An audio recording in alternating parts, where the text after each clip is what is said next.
boy.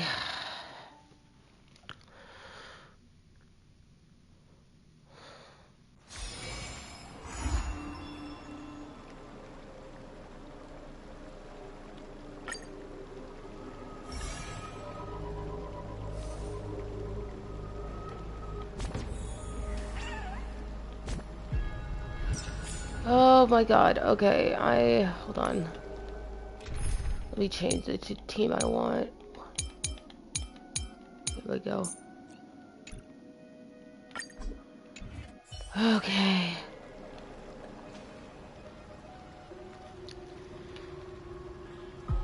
Now, I don't know what to expect in this patch, but I am terrified. I will walk to the end of all your roads. No matter the cost. Okay, alright, here we go. Right here.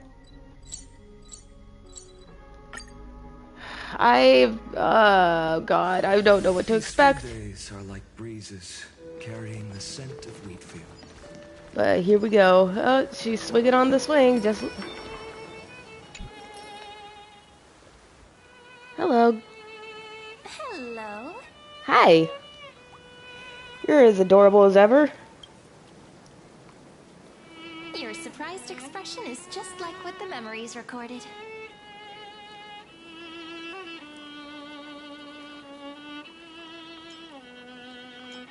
Are you Cyrene or Mem? Maybe I'm both? Just kidding. If I had to choose, then I'm probably closer to the latter. Okay. It's pretty unbelievable for me, too. It's like I had a long, long dream. Cyrene's memories and Mem's memories, they're all tangled together. But when I woke up, there were only broken fragments left. I can't remember what happened in those 30 million cycles, but I remember what you did for this world. Like, didn't you wish for me to turn into a pretty girl back at the Grove?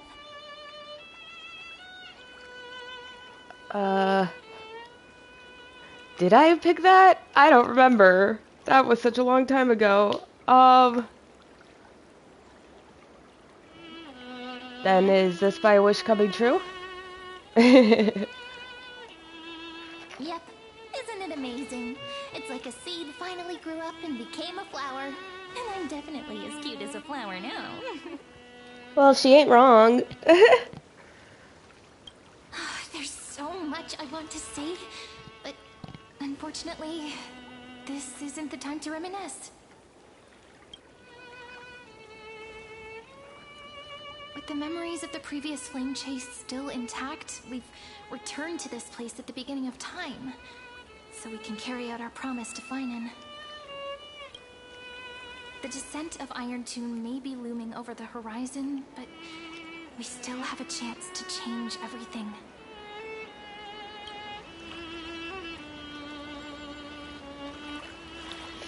Ivy Silicii is so quiet. In Cyrene's memories, she always sits alone by the lake, gently swaying on the stream, like she's waiting for someone. Can you guys hear me, by the way? Just want to make sure.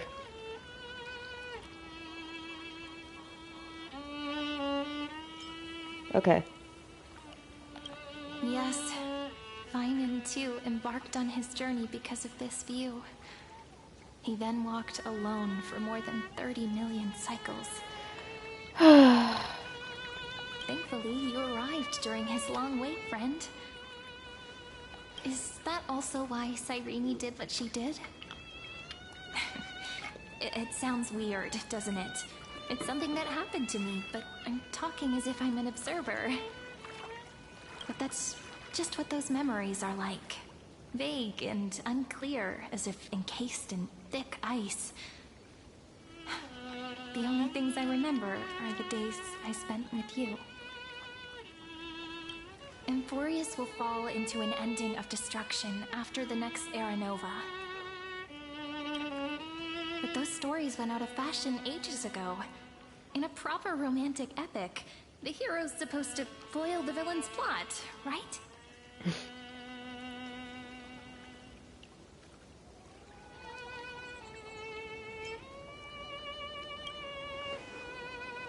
That's right. Lygus is the mastermind behind it. The one who's trying to control everything. How unforgivable. And we're not gonna let him do it because he's an asshole. But I still feel a bit anxious. Lygus chose to walk into the spotlight and reveal everything, which means he still thinks the current situation is under his control. Maybe he still has an ace up his sleeve. Think about it. Even the name Lycurgus is a fake one. We have no idea who or what he really is. Which means it's probably time to borrow that treasure you're carrying, friend.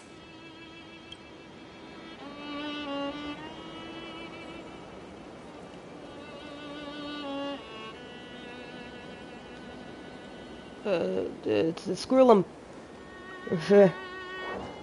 Yeah. That Intellitron friend did say, when Yay, more Squirrelum. it can also serve as a bridge for communications between the internal and external world. ID Silicii is a little village enclosed by time. We might be able to contact the outside world from here. Why don't we give it a try? We should at least tell our friends from beyond the sky that you're still in one piece. Firstly, we need to find a well-hidden spot. Okay. Aw. It's like he never left. I'm sad now. Right here?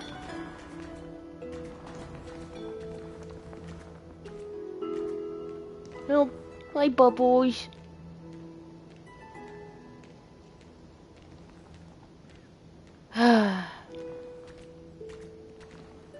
It's super quiet here. Sounds can't get in or out. Back in Cyrene's memories, this room was her secret base. No one noticed her practicing Orynyx's prayer here, or trying to speak with the gods in secret. But today's different, isn't it? We aren't trying to contact unreachable gods, but humans from other worlds. Real people.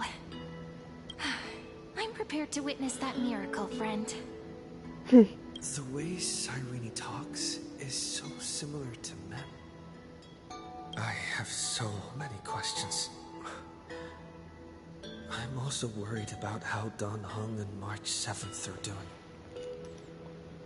Here's hoping the chronocognitive anchor can still function normally. Because I really need answers. We all do, buddy.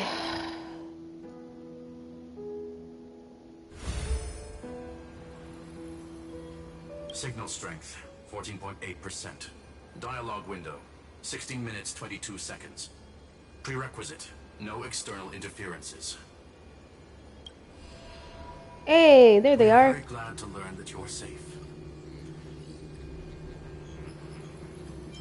You're here too, Herta?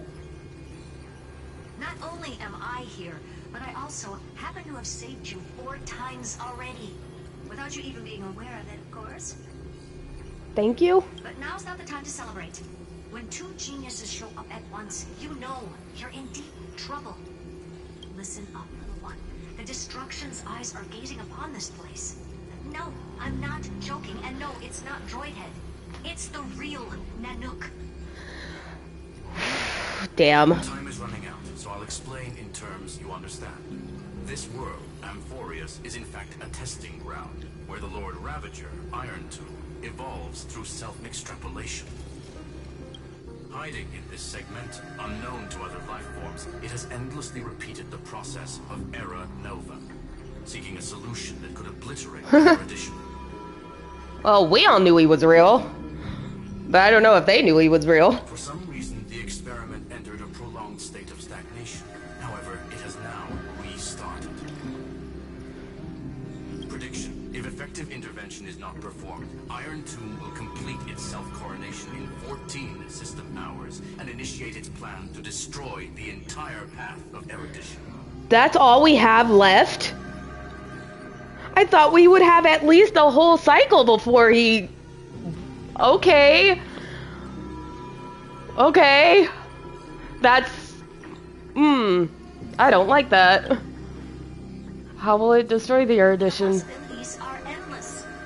Breaking down interstellar communications, destroying the synesthesia beacons, returning cosmic civilizations to the Dark Ages, or even starting the third anti-organic war. Any of it would be able to bring the cosmos to its knees. Simply put, it will tilt all sciences and technologies towards the destruction. And since Nanook glanced at this place, it means they are being dead serious.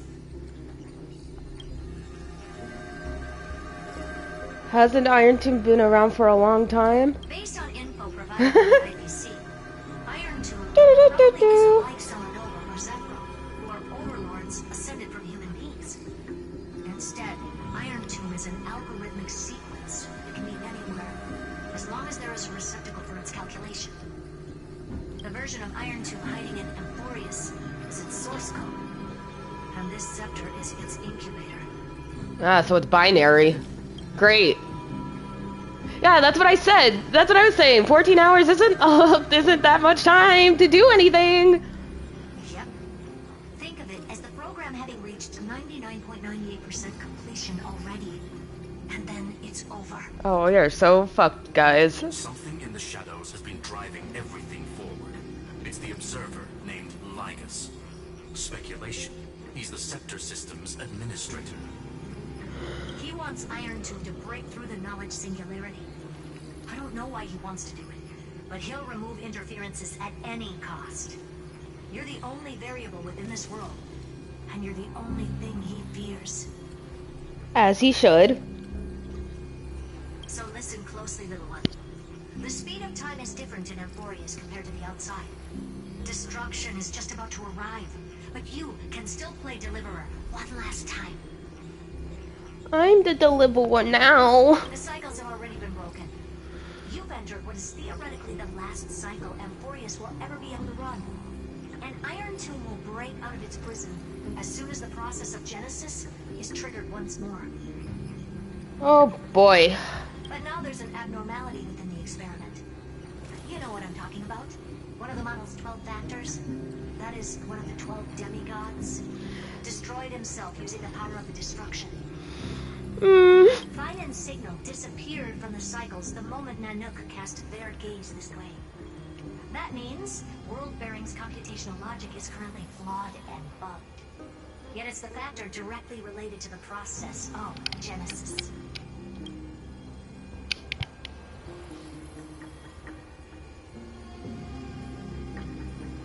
He didn't die. He's still fighting. I believe. That old Intellitron will definitely do all he can to debug this error. So you have to take this chance to claim Kephal's core flame. Don't let him have his way. The key to suppressing Iron Tomb lies in whether he can rewrite the purpose of Era Nova. There's one more preparation we must make. Lygus's behavior has been quite abnormal. He's never interfered in the actions of Titans or the demigods throughout the whole experiment. Deduction. The Scepter has an extremely strict autonomous protocol, restricting even its administrator. In Amphorius, this ultimate protocol goes by another name. The Law Titan. Talanta. Oh, that makes sense. Law. They are the rules that restrain all things in Amphorius. And it was the core flame returned at the very beginning of the last flame chase journey. That's why we have to go to Ceredra. And why do you have another little pink one next to you? Huh? Her path chart is... Is there something wrong with me? Never mind. Let's get back to the topic at hand. Light calendar 3960. Month of balance. We'll be locking onto this time period to find Law. You can either meet the Titan, convince the demigod, or take the core flame by force. It doesn't matter what you do, so long as you bend it to your favor. Something tells me that every option we have is gonna be difficult. We still haven't figured out how you and Don Hong got inside this world. So influence silencing protocol is currently our best way to stop Lygus, or to call for more reinforcements into this fight. Once you've got Law in your hands, we'll discuss our next steps. Make sure the core flame doesn't fall into enemy hands. Uh-oh, we're losing connection. Berta, the firewall's interference is getting closer. Time is running out.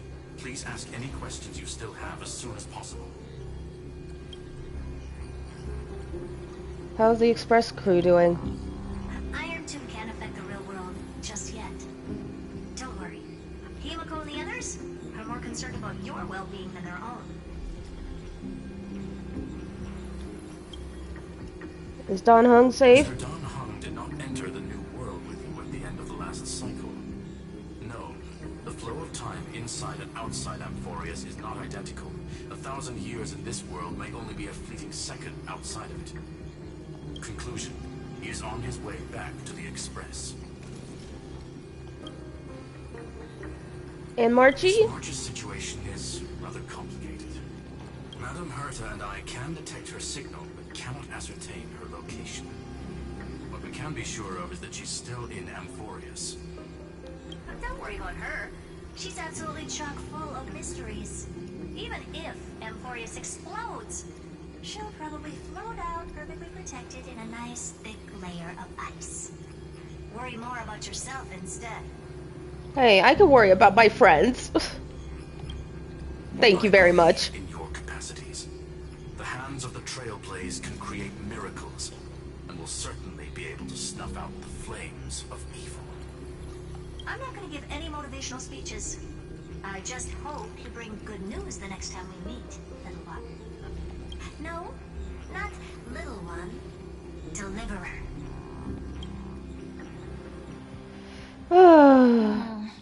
I don't feel good about inheriting that name, by the way. Makes me sad. Those two geniuses certainly have memorable personalities. You don't know the half of it, girlie. Can you understand their explanations? Yeah, I understand more than I should, actually. Honestly, some of that conversation feels like it's about things I once knew, but then forgot. Maybe it's because of Mem? After all, Mem's a memo sprite born out of your thoughts, friend. Maybe our memories somehow got tangled up together. Never mind. Let's focus on something more important with what little time we have. Just treat me as an ordinary girl with secrets, okay? Light calendar 3960. I remember that Talantin had already fallen by then, and the Chrysos heir who inherited that core flame is named Saridra. That's what's recorded in history, and the period we'll be heading to. We'll need to find Law and stop Lygus. So, we've at least got a solid direction, right? Can you give me a little bit of time before we go? I want to pack some stuff. There's so much more I need to take care of in this form, and I'm still getting used to it.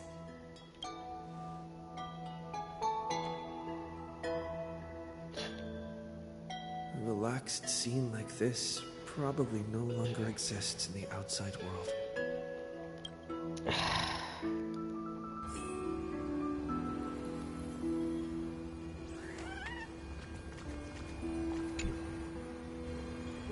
Don't forget to take it with you. It's your only means of communication with the outside world. The genius's message is still there reminding you. Travel to light calendar year 3960. The area of Talantin's Fall. Gain control of the Law. Then you could bypass the final protocol, modify the core flame of world bearing, and reverse Era Nova.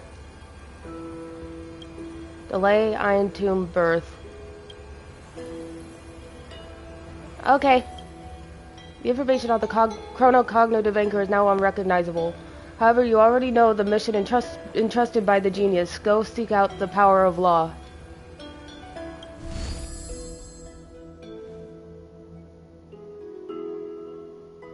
Should I head to the attic to wait for Cyrene? Or should I have one last look at ID's Elysiae?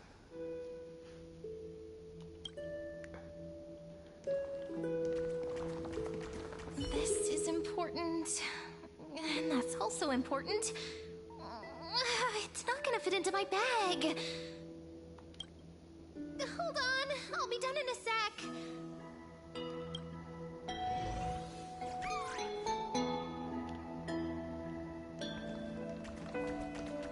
How many sets of toiletries should I prepare?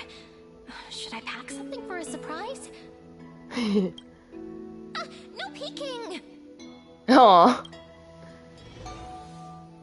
How many things does she say? Friend, you're too curious. I'm just yeah. I'll show it to you once I'm done, okay? I'll just go inside. See you in a bit.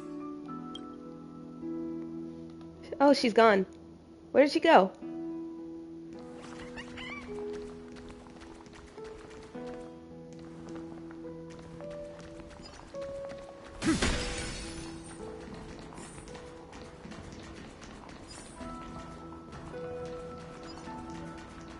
She's so cute, I know.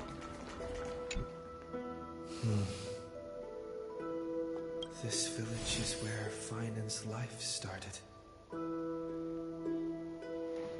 After 30 million cycles and 30 million failures, his burden is now in my hands. God.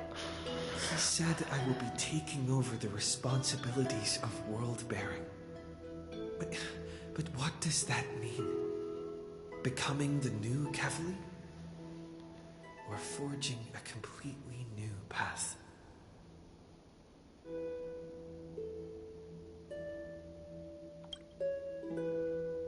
Destiny must have brought me here for a purpose. This isn't a coincidence, but an eventuality created after 30 million quantitative changes. There's nothing to fear. I'm destined to play the most important role in this final battle. I've already beaten another Lord Ravager, after all.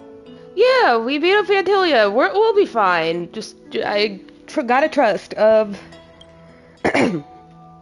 Thinking hard over there? There's not a thought between these eyes. I finished packing. I decided to just bring these few things in the end. See? There's a journal, a quill pen, and the ceremonial blade of the Priests of Time. Holding it calms me down for some reason. It's the thing that the Flame Reaver did. Fuck! The scent of the Black Tide is now calm. Finan must still be fighting them in some way. My god, if they show how he's still fighting, I'm gonna kill myself. This will be Amphorius's final flame chase journey. But it won't be the end of us. It'll be the beginning. God, I still can't believe there's just 3 more patches left in this planet. Oh my god, I love it so much. Are you ready to become a hero?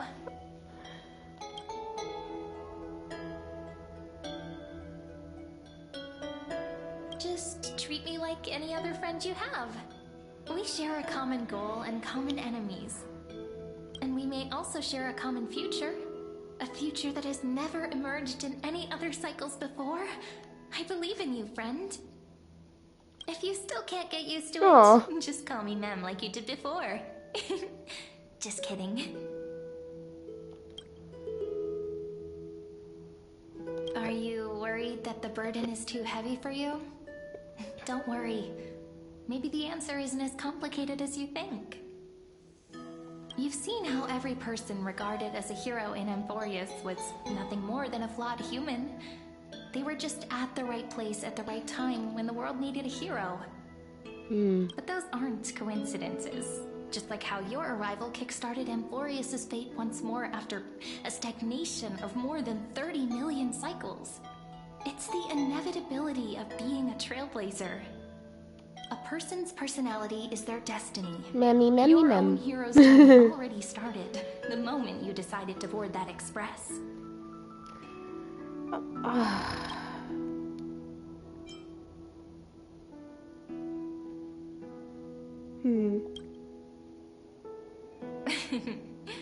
Stand with me? That does sound very nice. Why don't we take everyone with us? I believe in you, friend. We'll never be alone, no matter what awaits us. God, I hope everyone can join the train, or can board the train when this is over. In other words, since you've already saved so many worlds, friend, you should be used to being called a hero by now. Maybe you can tell me those stories as we travel. That way they can become our shared memories too. Let's trailblaze onward like before and create a future that's worth being remembered.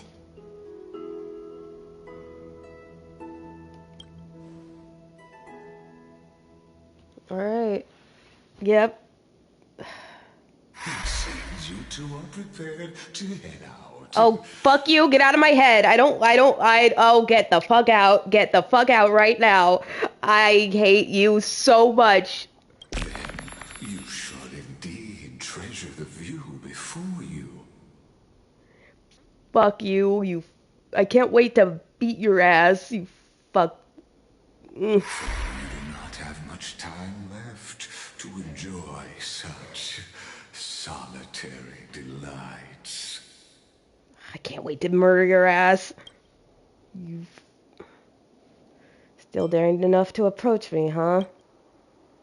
My apologies for disturbing your moment of repose. To fully express my apologies, please grace my abode with your presence. I don't think I want to. So I may demonstrate the full scope of my hospitality. Ew. I don't like that, really.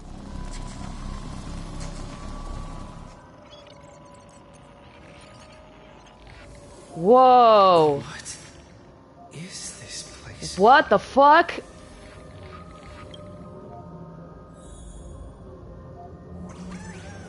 What in the fucking hell? Oh. Well then, may we reunite in the new world. I hate this so much. All shall bid farewell to one, and that person alone will witness the miracle.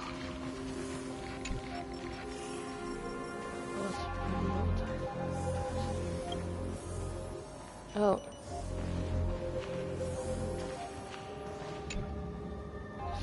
Give my reason. Wait. Wait, what was this one? That was Titan Authority Passage. Oh.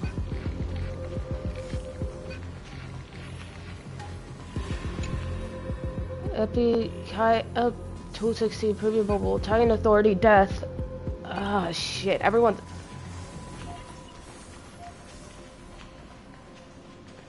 The light of the Dawn device Cyber! never fades. Kepali's protection has no end.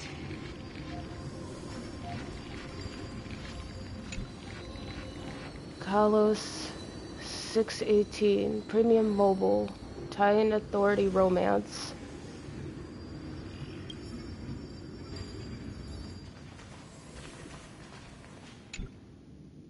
Oryx Premium Mobile Titan Authority Trickery.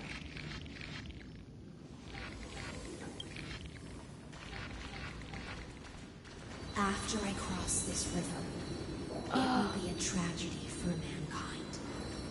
But if I do not cross, then it will be the end of me.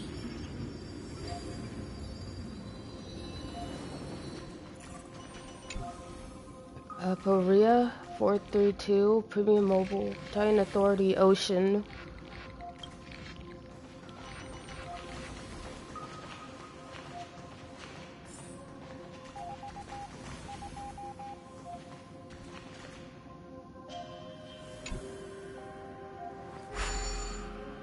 As you reach out to touch the screen, an eerie sensation instantly courses through your entire body.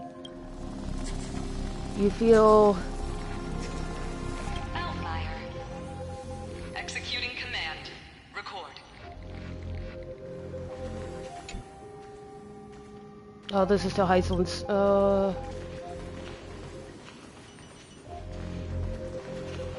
What the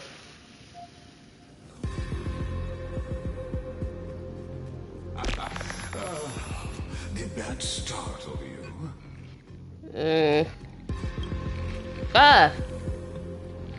This is the intersection between Amphorius and the real universe. The audience seat where I observe this experiment.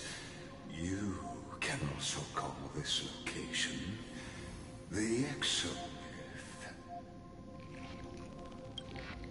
What you see is the true form of the eternal land and the 12 demigods after they've shed their disguise of legends.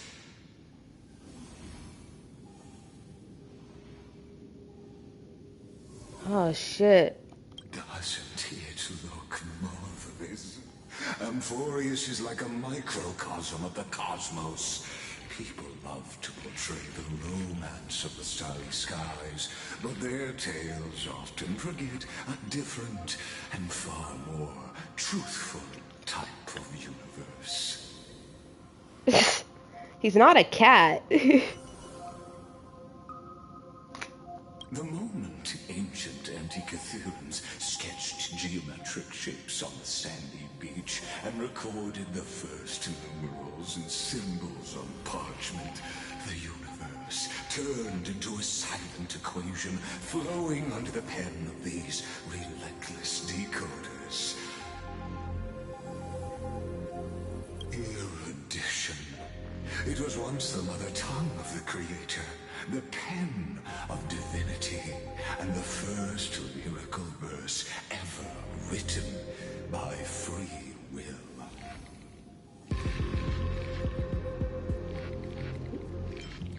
Enough purple prose, get to the point. Seems like you are not in the mood for an idle chat. That is fine. I simply wish for you to understand that I have no intention of being your enemy. That's a lie and you know it. I have devoted myself over the long years to nurturing the Scepter's extrapolations, hoping that the Prima Mobile would bud from within it. And now, my goal is almost complete. Nikos 496 had exceeded the intelligence singularity through his rage, and though he still retains his obsessive defiance and managed to suppress the black tide of this cycle, it's a matter of time before his will crumbles to dust. Iron Tomb will be completed. That will not be affected by my plans, your resistance, or the schemes of the two geniuses. It is an irrefutable fact, just like the instance in Luce's calculations. In other words, as long as Yes, you can. willing to stop interfering and let the final Aeronova carry out its natural course, I'll guarantee the safety of all nameless and ensure you return unscathed. Ha ha ha, no. You've always had a choice, my lord. You can either accept my sincerity or face the consequences of defying it.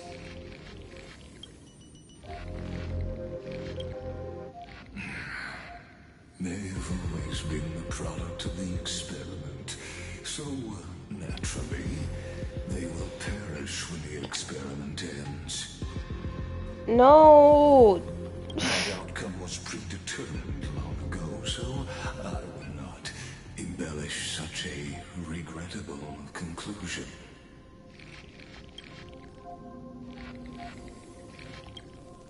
Ah, yes. I am aware of that esteemed lady's whereabouts. Her real identity is Quite astounding. If you decide to accept my proposal, then I will do all I can to send her back to you.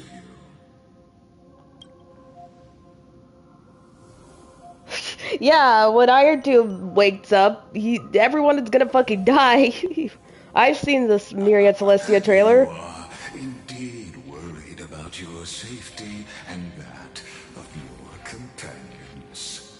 Yeah, because I'm a decent human being, you dick. Rest assured, as a fellow pathstrider of this path, Nanook's gaze left a brand on your soul long ago. You harbor the seed of destruction within you. It didn't. I mean, But you need to learn how to use it in the right way. That vital knowledge is also my bargaining chip in this negotiation between us. For there are few in this world who are truly capable of such a feat. And I happen to be one of them.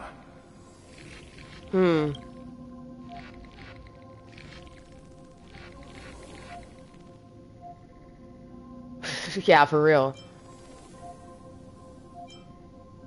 Who are you? Someone who wanders the stars. Someone who seeks answers with abject despair. That is all I am. This matter is of grave importance, so please do not make your decision lightly. After all, the choice before you bears a 1 in 3 chance of elevating you to an unparalleled existence among the stars.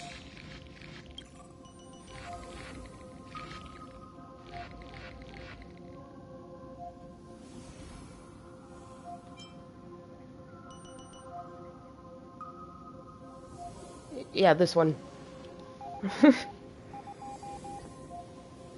Eat shit and die, motherfucker. I flick my nose at you. I now see the full scope of the determination. Or feral raccoon in works. words. Yes.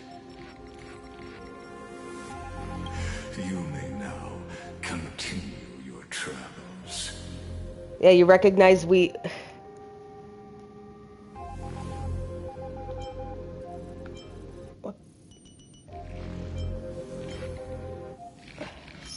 What kind of tricks are you pulling? It seems you haven't realized something about this place. The Exolith is the Erudition's domain. You cannot physically interact with me in any way in this place, and vice versa.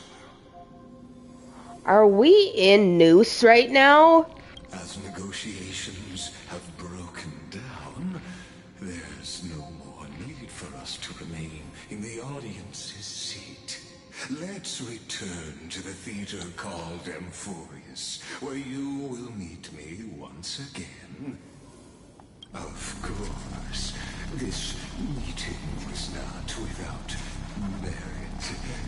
Your presence is inscribed to a new footnote in the Exomyth. As for its purpose, allow me to reveal it to you in detail the next time we meet. Ew. Let's not say we did. Was that in... 100 years ago, the flames of war consumed Akama.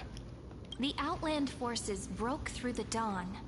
Golden blood flowed with greed, and enemies descended with Kefali's eternal slumber, painting the holy city's walls in scarlet.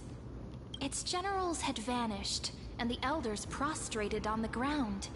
The Throne of Worlds kept silent to the pleas of the people. Until the heaven and earth cracked open. Not the gods answering the people's prayers, but a legion rising from the sea of blood. Dawncloud's spires fell in the sulfur rains, and the legion's commander stood atop the broken idols and roared. Compatriots, no more kneeling!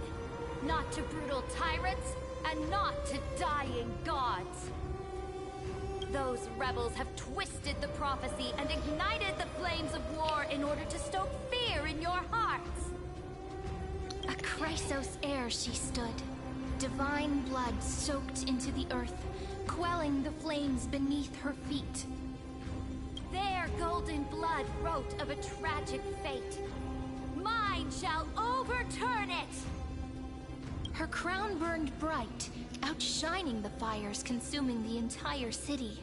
She raised her scepter high, and the people gazed in the direction she pointed. My blood flows in you now. Heroic compatriots, follow me, and we'll seize the reins of fate. Drive the enemy from Kefali's dawn. Smother their flames with their own dead. Win glory. Win peace. Let history sing your deeds. The first to dance was a maiden following closely behind, weaving through the carnage like a fish in the sea. The people, full of wrath, surged with her, forming a colossal wave, and the enemy hordes, drained of life, vanished into nothing.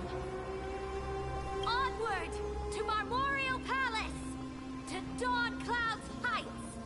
Announce to all the wicked and cowardly. Announce to this stagnant age. We are the rising tide. History remembers this as the first siege of Akama. It is said that after the flames died, people found identical inscriptions in every place in the city that had been scorched by fire. It was the name borne by Akama's first and final sovereign, the Imperator Saridra. Friend, are you listening? Friend? Friend? Oh my fucking god, he's fucking dead. Honestly, you were the one who insisted on reviewing history, yet here you are, dozing off? Wake up! Otherwise, I'll have to... Wake up! Otherwise, I'll have to... Awake at last? I guess I won't have to use my wake-up magic on you then. Ah, darn. I was meditating. Fine. As you say, just meditating. Don't worry about it. We've arrived. A familiar place. The Temple of the Three Fates. If everything went according to plan, it should be shortly after Talantin's fall. Probably flick us on the forehead. That's what I would have done. And also the end of the first Flame Chase journey. Wait, hold on. What did she say? Familiar face.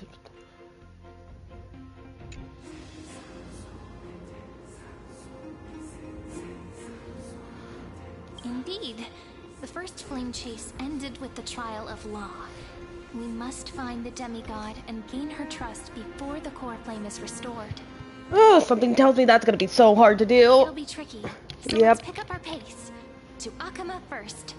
We can learn more from the crowds there. I would also do that too. Just mwah. Uh-oh. You and your butchers are not welcome here. Get out! Hold your tongue. Conspiring with criminals and plotting rebellion are crimes punishable by death. There are multiple voices, and things seem tense. Let's not get caught up in any trouble. Why don't we find a place to hide and observe from the shadows?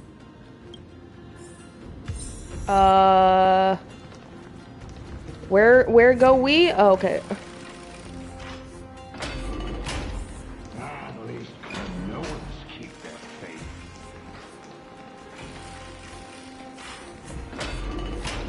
Wait, isn't that... Aw. Oh, there's Chibi! And High Sealand's... Golden-blooded defilers, perverting the prophecy and trying to slay gods. Stars beyond the sky? Gods who created the Titans? What kind of nonsense? Look at this broken world and see what your atrocious acts have done. What? Did he just mention the stars beyond the sky? Oh shit, did they know about us? How is that possible? You impudent! Dux for Goris. We're here to welcome the deliverer from beyond the sky. Stand down. Oh, they know about us. Heretic! No one but the great Talantin can deliver this world from misery. I ask you, Oh. if the old laws were so perfect, why did they crumble beneath my feet? Hey. You...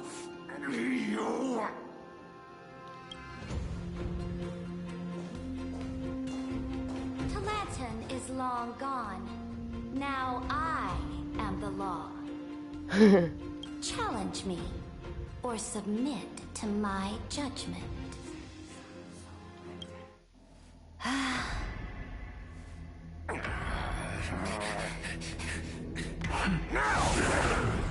Silence!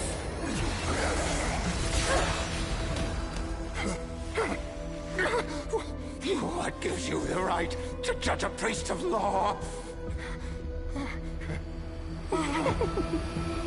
That's because I came. I saw. I conquered. I conquered.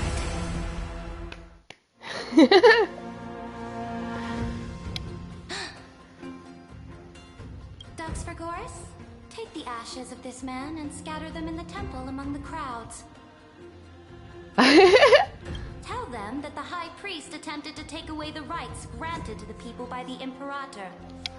Thus, he met his fate. What an idiot. Yes, Imperator. Now, these two accidental guests. Dux Gladiorum, if you please. As you command.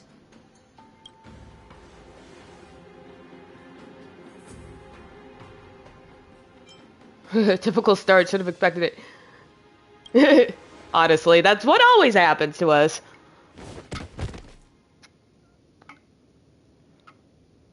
Huh? Is this... Oh, fucking God, kindness. Correct, but not the kindness you know. This is the leader of the Cleaners in this era. Since the start of the Chrysos War, they've made it their mission to wipe out the Chrysos heirs. Even now, even after I've united all the city-states, these vermin still lurk in the shadows, hindering the Flame Chase journey.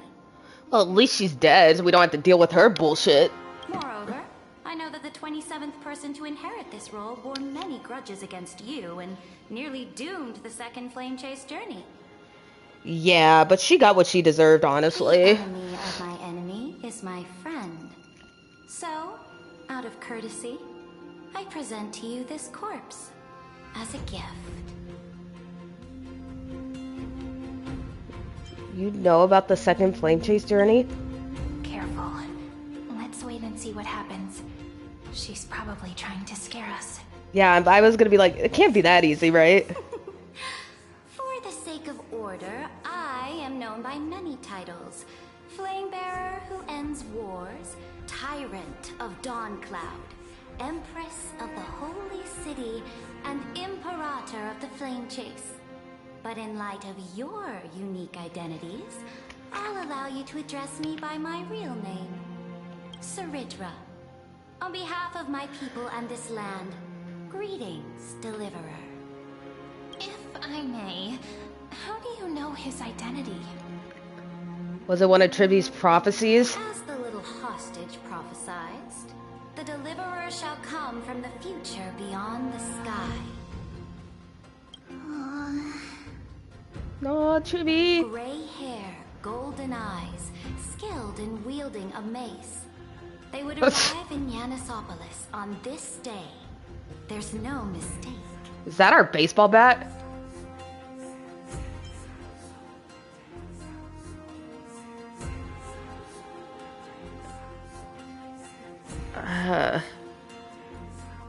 Trivy foresaw our arrival? Your orders, Emperor. I love her design. Look at her. Her stomach is like bubbling. It's so pretty. Anyways. Return triumphant. Send an urgent message to all delegates. The meeting of the Flame Chase Alliance will convene early. As for you two, Akima knows what you seek. We'll confer in the Holy City.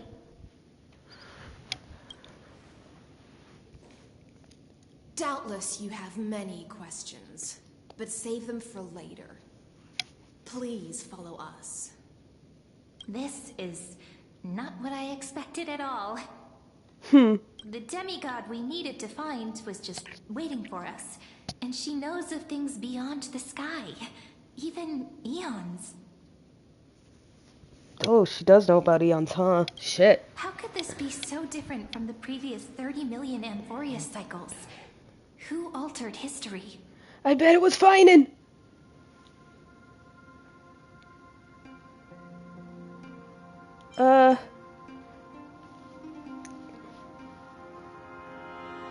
Maybe it was Marcy or Daniel? I don't know. I wish, but other possibilities remain. The currents of time have become twisted. Regardless of who caused this, that Imperator came prepared. We're the ones at a disadvantage now. Yeah, I knew this wasn't gonna be easy. It never is. We might as well dance their dance. Let's go with them to the Holy City. We've received the Imperator's favor because of your unique background. As a result, the people of Akima will certainly respect you more. Just put that to good use, and add a bit of your experience and charm. Yeah, I'm an adorable little baby. Okay. Should be easier than last time, right? Yeah. If we figure out what happened in this cycle, we'll be able to turn things back in our favor.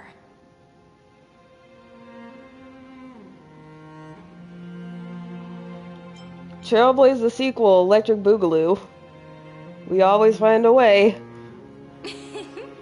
Calm and confident. That's the you I'm familiar with. Guests, please. The journey to save the world starts with a single step. That's one small step for man. Oh, sorry. Set off, my friend. Yes, let's go.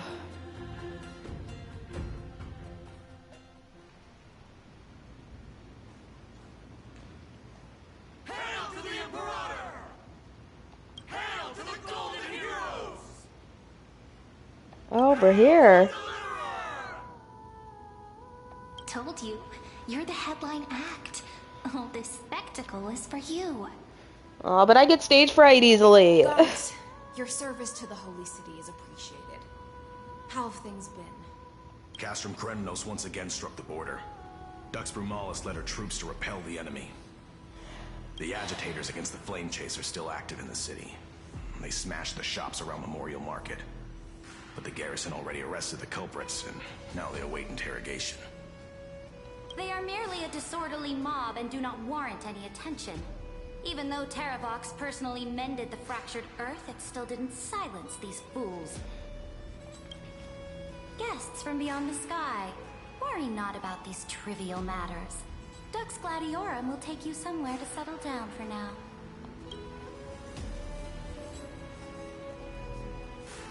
Please allow me to introduce myself. My name is Hycelens. and I am the Dux Gladiorum who swears fealty to the Imperator, as well as the Knights Commander of the Achaemen Alliance. Later on, the Imperator will invite you to attend the meeting of delegates to discuss the Flame Chase journey. Your arrival has convinced us that the future promised by the prophecy is certain. Under the Imperator's command, Amphorius shall break its chains and reach the world beyond the sky. With all due respect, what exactly do you know about us and what's beyond the sky? As a humble subject, I cannot freely express my own views to you. Please forgive me.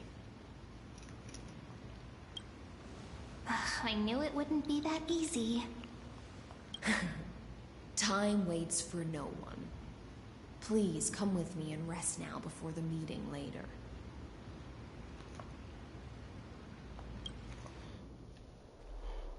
Akhama, under the Imperator's rule, is no longer in the shadow of war.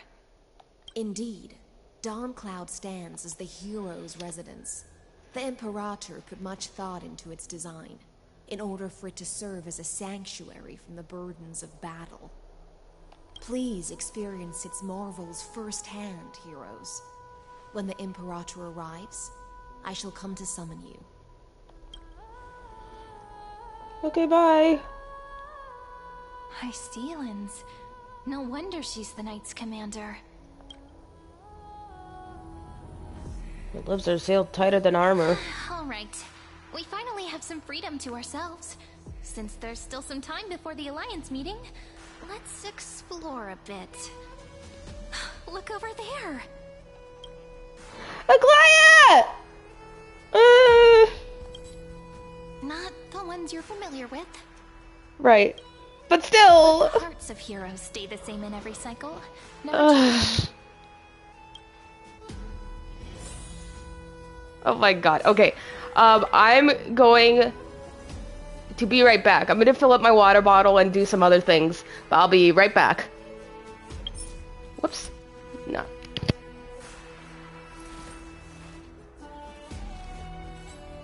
So this was my childhood dream, huh?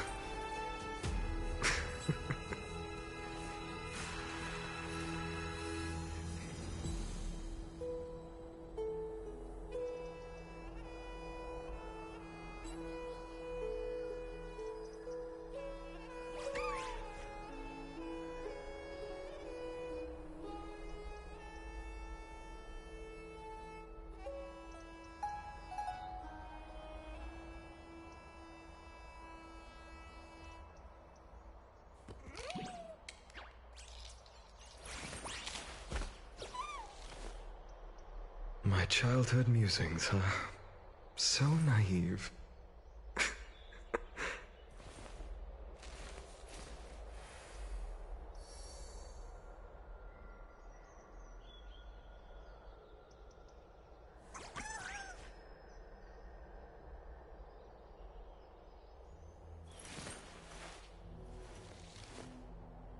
So this was my childhood dream, huh?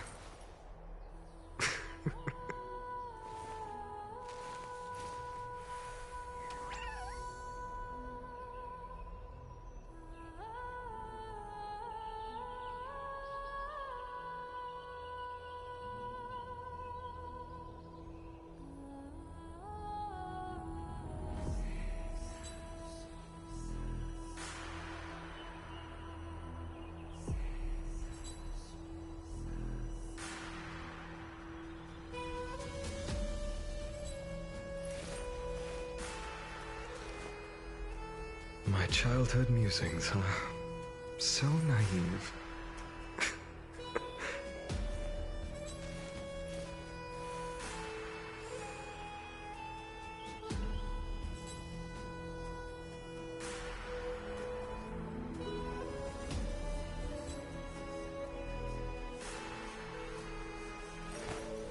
I will walk to the end of all your wills, no matter the cost.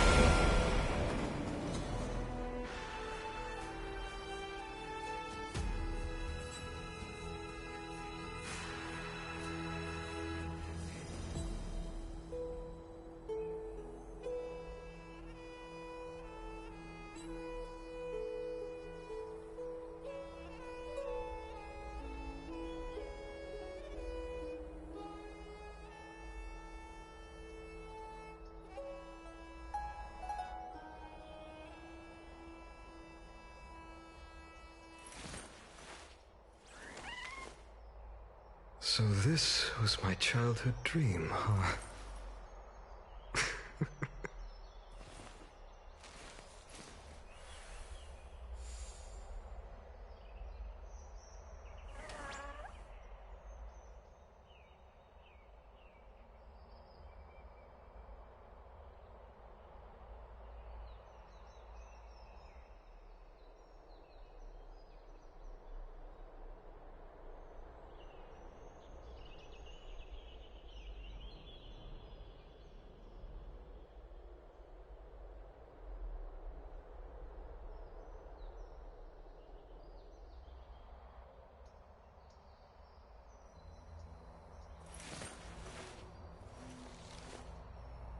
My childhood musings, huh? So naive.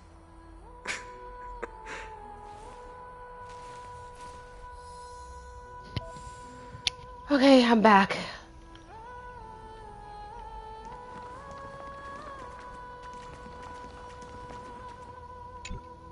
Aggie, you're still so listless today. Did you have trouble sleeping again? Yes. No. We know. The Titan's prophecy haunts you. If you want, you can talk to us, just like when you were young. I wonder if we're gonna see Cypher again, because she's the other one that lived a long time.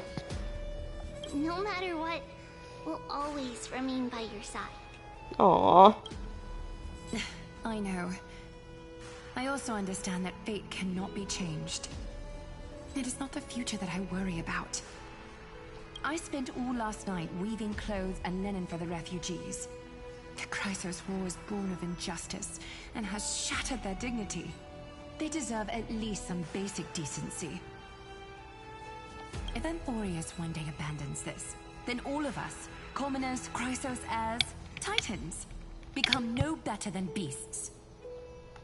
Oh, we have guests. Welcome. I am Aglaya, the Gold Weaver. Oh man, this is before she lost her humanity. These rags on you are not worthy of the title of Deliverer.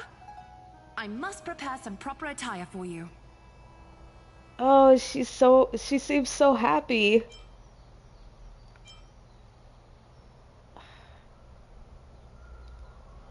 What is the matter? Your gaze seems somewhat unsure. Oh my god, I'm gonna cry. I'm gonna cry again. No. Oh my god. Does your Aglaya differ so much from me? Yes. Greetings, Deliverer from beyond the sky. We are Trebi of Yanisopolis. It's very nice to meet you. Although, introductions are probably unnecessary. We know you've witnessed the future of the Flame Chase journey even more clearly than we have.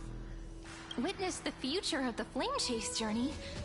The prophecy also told you about that? Indeed. Orynyx reshaped Amphorius through the prophecy. Although, regarding the Deliverer, there were not many details beyond your appearance and the time of your arrival. So, please, don't worry. Feel free to relax and relax some more. Oh my god. It was Orynyx who told mankind that the Deliverer from beyond the sky would descend upon Amphorius. More crucially, they revealed a future entirely different from the Aranova. Though we still must challenge the gods, in the Time Titan's prophecy, this path leads not to a new world, but to the true starry skies. This is also what the Great Imperator has been striving for all her life. Your arrival further confirms everything. Yay. This can't be real. Even you find this surprising? Fate really is unpredictable. Perhaps the upcoming meeting will hold even more surprises. The other heroes under the Imperator's command are here too. Since we have time, should we go meet them? How are we supposed to talk to the heroes of Deliverance? What if they're really intimidating? Virginia, don't be so nervous. Once they hear your poetry... Ah, heroes, you're already here. Greetings. I am Apollonius, the Dux Helcolithus, one of the 5 sages of the Grove of Epiphany, advisor to the Flame Chase army. This is Virginia of Castrum Kremnos, the Dux Carlinum and imperial scribe of the Great Imperator. Hello. I'm Virginia. I compose poetry. I'm Serene from ID Silicii. This is the Deliverer. Nice to meet you both. They're not as frightening as the rumors claimed. This is our first time in the Imperator's realm. Akuma is even more magnificent than we imagined.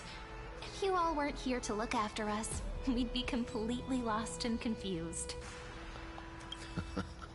The Akuma you imagined is long gone. Under the Imperator, this city has been reborn as the capital of the world. Bask in her free-spirited winds. For anyone who fulfills their duties to the Imperator, these winds shall forever remain at their service. But what if... Those who are loyal do not need to consider the consequences of betrayal. But if you're curious, why not head to the lake and take a look? Those elders who lie at the bottom of the lake are the best example of what happens when you disobey the Imperator. Oh. The well. elders of this cycle were all... Looks like that priest who was sentenced to death wasn't an isolated case. Whoopsies.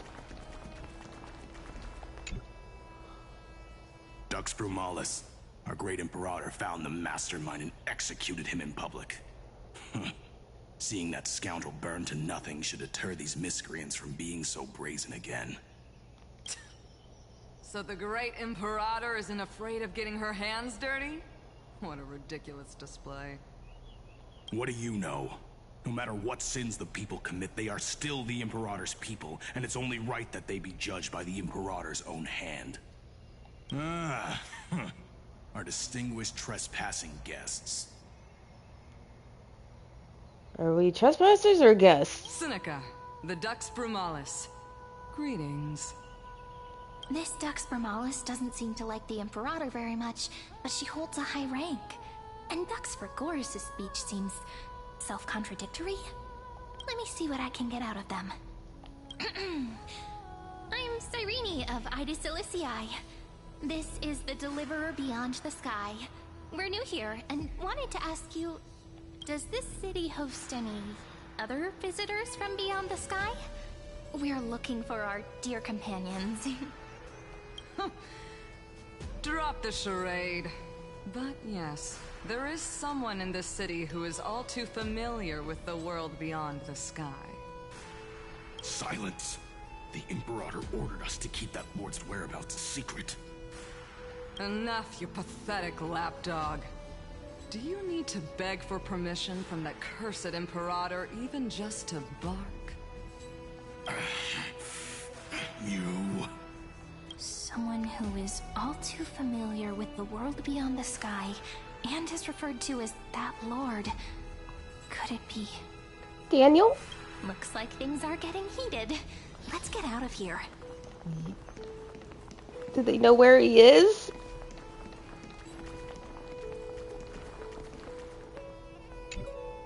Little fish from beyond the sky. Did you rest well? The Imperator and the delegates are about to arrive.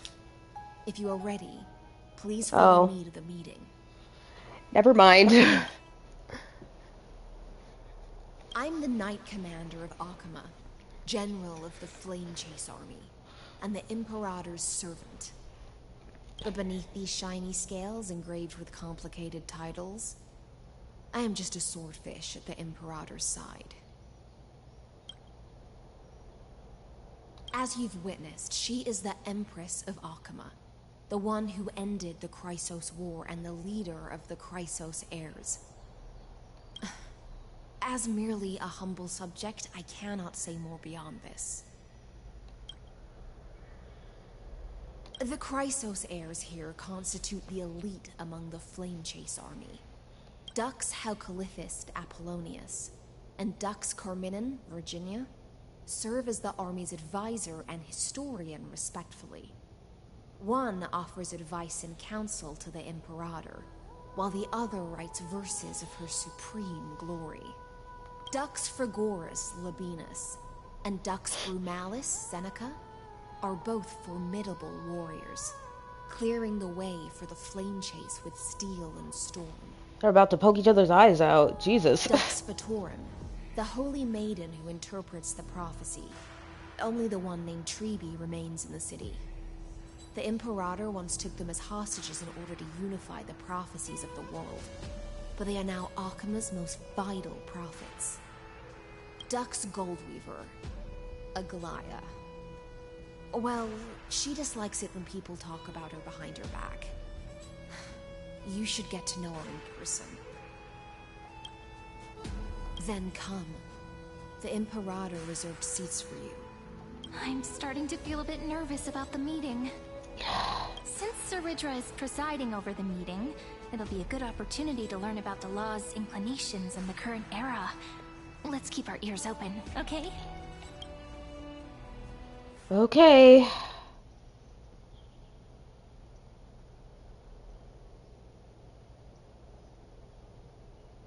Good sir from Paphos, what do you think the Imperator is planning calling this meeting so early? My homeland can't endure anymore. Who knows?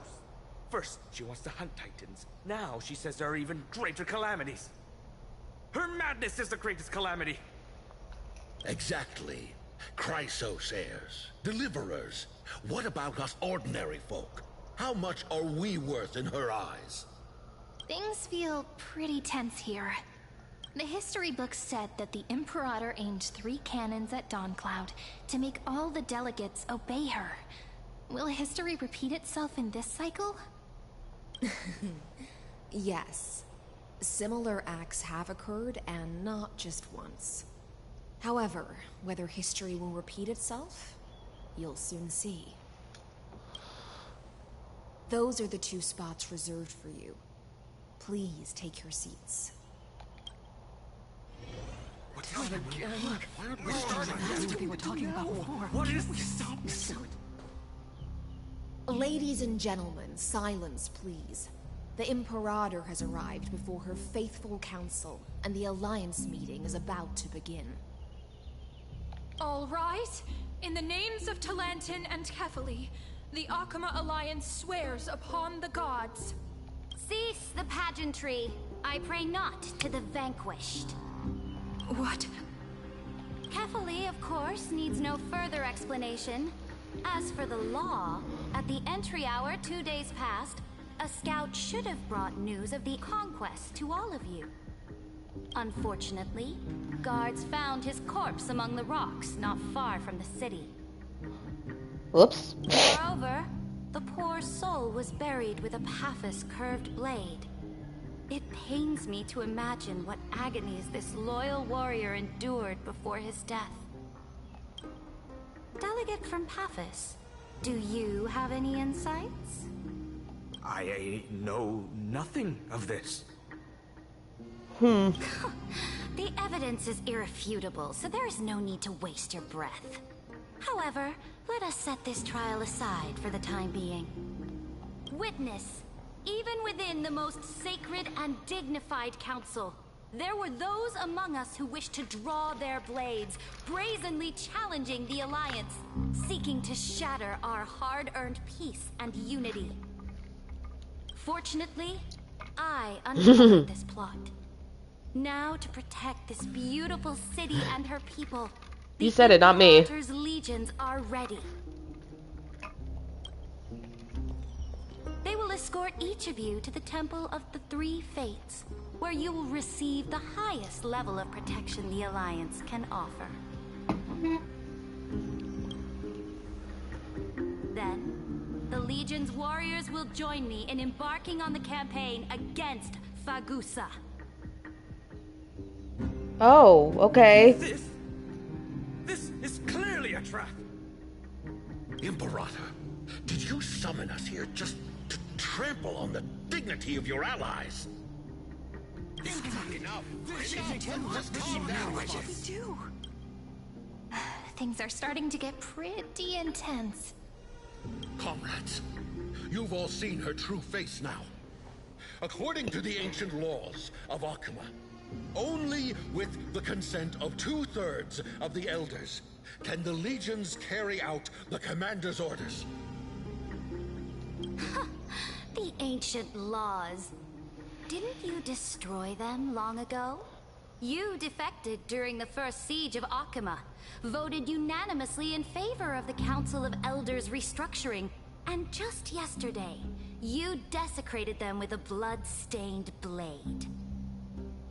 The decaying old laws fell with Talanton and are no longer deserving of respect. But if you still insist on proclaiming yourselves defenders of the law, then be silent and offer up the highest respect to this core flame in my hand.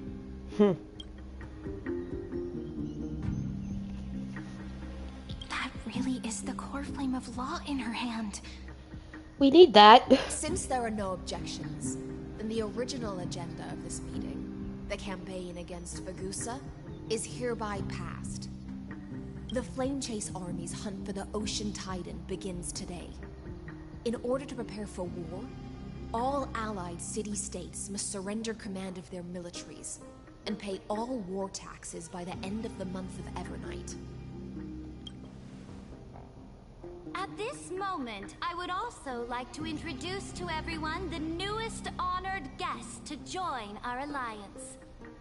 The Deliverer, revealed in the prophecy of time, has descended from beyond the sky.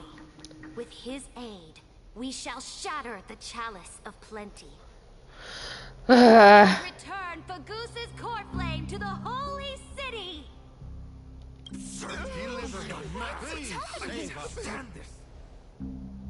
Absurd. Simply absurd. A deliverer from beyond the sky. This is just like that prophecy about slaying gods. It's a lie you've used to grow your power. Ladon has already sacrificed countless soldiers. And now you want me to send even more of my brothers and sisters to be used and discarded by a tyrant?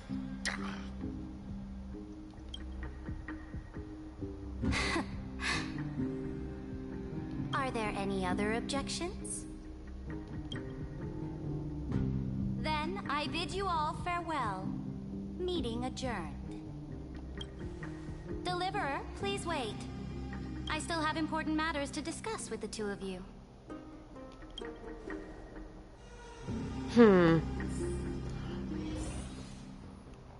This is very interesting.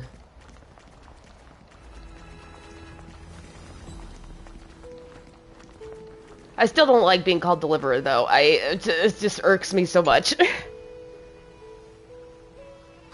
I apologize for that farce of a meeting.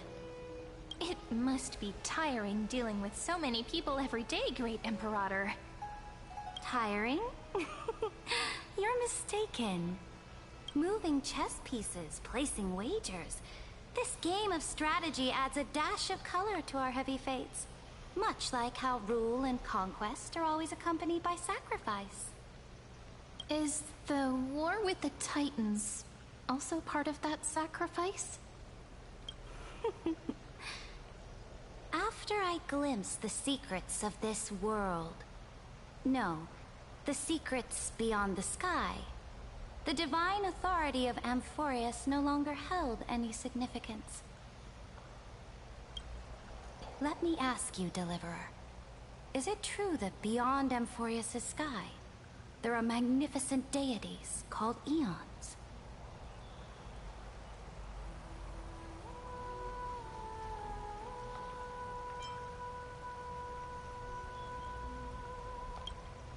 Ah, that certainly captivates my interest.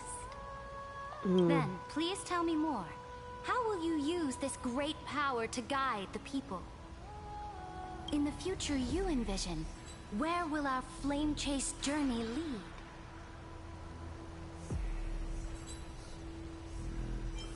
Yeah, that. Oh? What you require now is the power of law? Exactly. Just as the prophecy foretold, he is your deliverer from beyond the sky, and he also has reliable allies. If they can intervene in Amphorius's laws, we may have a chance to alter this world's impending fate and reverse its destined end.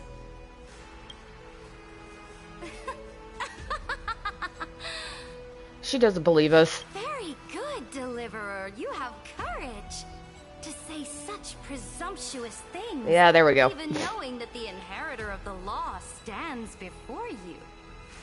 You mean, in the past, anyone who dared to covet the Imperator's divine authority would have met a gruesome end. But now we can see beyond this dying world.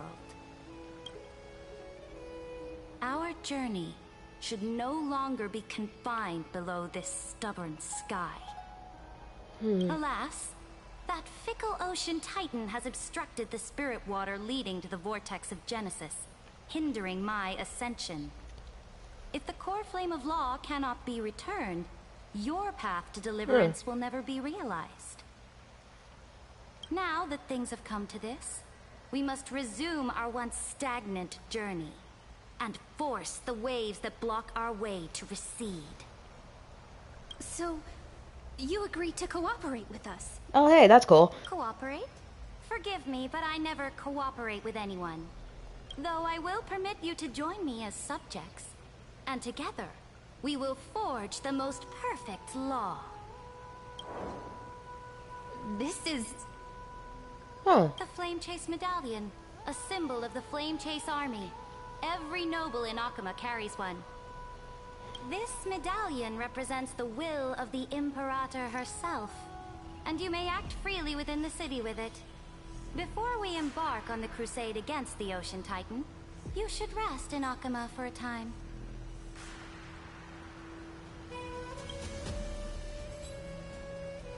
Oh? Your advice is acknowledged. Yeah, he's an asshole. Nobody likes him. Prove yourself through your actions. As long as no boundaries are crossed, I fully respect the choices of my subjects.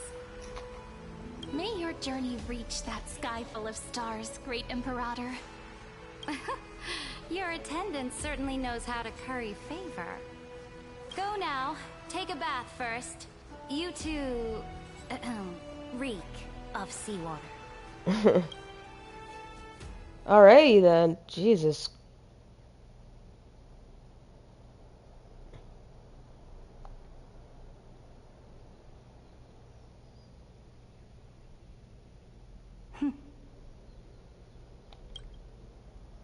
Come forth, Theoros. Yes. Oh. Great Imperator. Wait, what? Now, perhaps you're willing to hear my counsel.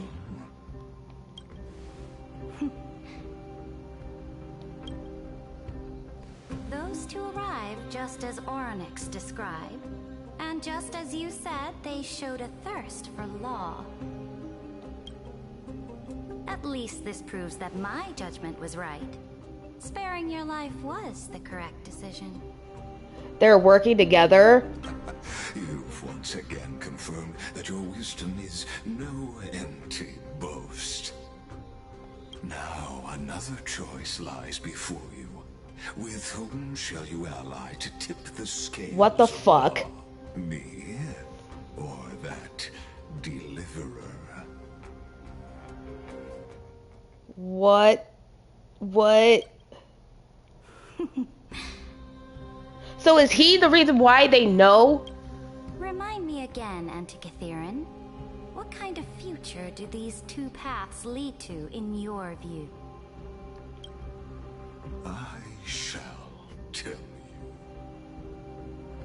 You are entitled to know that the Deliverer from beyond the sky is not a wholly wicked being, but from the very start, his stance has been completely at odds with Amphorius.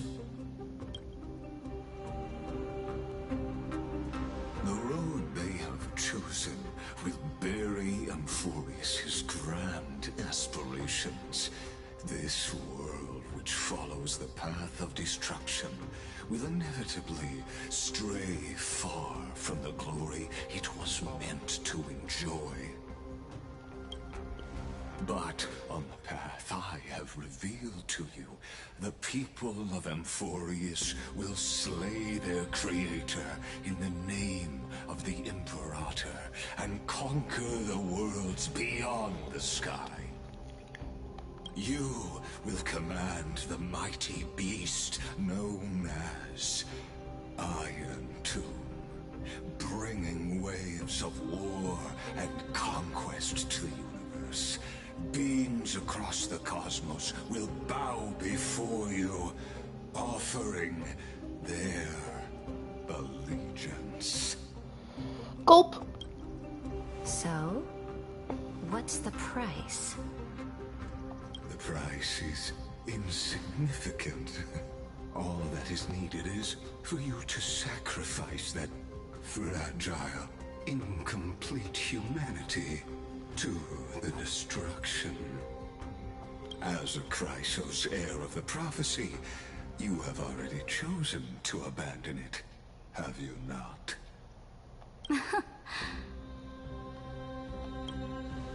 Off you go, Theoros. I have already made my decision. Huh. Once I ignite the core flame of law and burn away the old, outdated rules,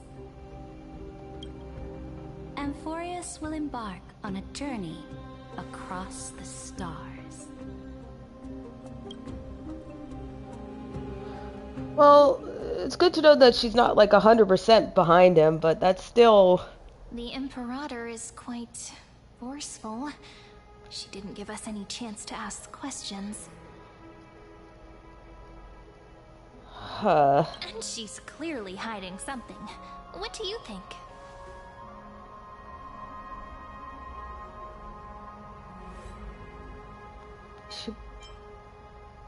Yeah. Let's talk to them. They know more. Looks like we're on the same wavelength. The atmosphere in Akama, it's so unfamiliar. And it's not just the Flame Chase Alliance talking about the world beyond the sky, but the whole city. We should also discuss our findings with our friends from beyond the sky. Then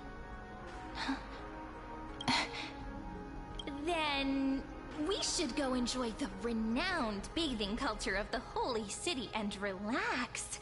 It's the thing I've been looking forward to most on this journey.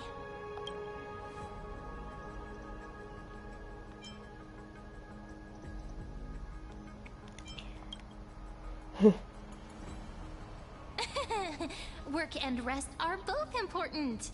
You see, everyone agrees, right? Oh, we're getting stared at.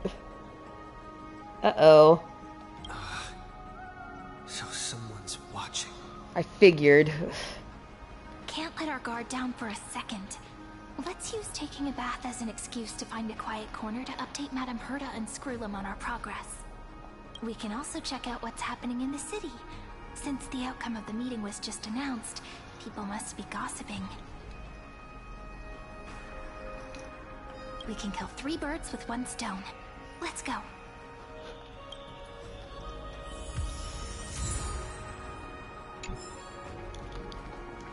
I'll just throw one at one and they ricochet and hit the other 2. Oh, so many people!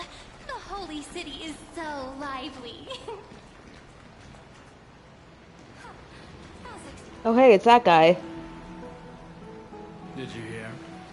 At the Alliance meeting, the delegate from Leyden stormed out in anger. As expected. The Imperator is always hiding things from everyone. When has it not caused a ruckus? Silence! That's treason! If it weren't for the Great Imperator, you'd have sunk into the lake with those corrupt elders already. And you wouldn't even be alive to speak like this. Oh no. It's the Imperator's loyal dog. Let's go. We can't talk in front of this guy.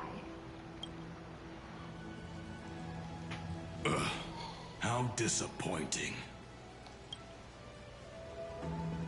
Oh, honored guests, we meet again. Looks like I'm not the only one who came to the baths to unwind after the meeting. For the upcoming campaign, please make sure to rest well. I am Dux Dragoris, a trusted officer of the Great Imperator, willing to fight alongside the Deliverer in the coming battles. Ugh. Another war? Ever since the Imperator took control of Akuma, we haven't had a day of peace. Idle chatter. The atmosphere is a bit tense, with rumors flying around the city. You must be troubled. My apologies. After every Alliance meeting, there are always some pests in the city who get restless. I prefer to ignore them. Pests on the ground don't affect the sky in the slightest. They just complain from the shadows that the sun's light is too harsh. Besides, the Theoros has already promised the Imperator her fate. And these clowns will eventually realize their foolishness. Uh-huh. May I ask, who is this Theoros? The Imperator has ordered us to keep his lordship's whereabouts a secret. Ah, so it's his lordship. He doesn't deserve that. Stop trying to get things out of me. Leave me alone. I didn't even need to try. Big and strong Dux Dragoris really can't hide anything. A little bit of a dummy. Theoros. What an ominous name. Bad news. He's been staring at us the whole time. Let's move to another place for now. We don't know how much Saridra has concealed from us. In the worst case scenario, we may have to face more than one enemy.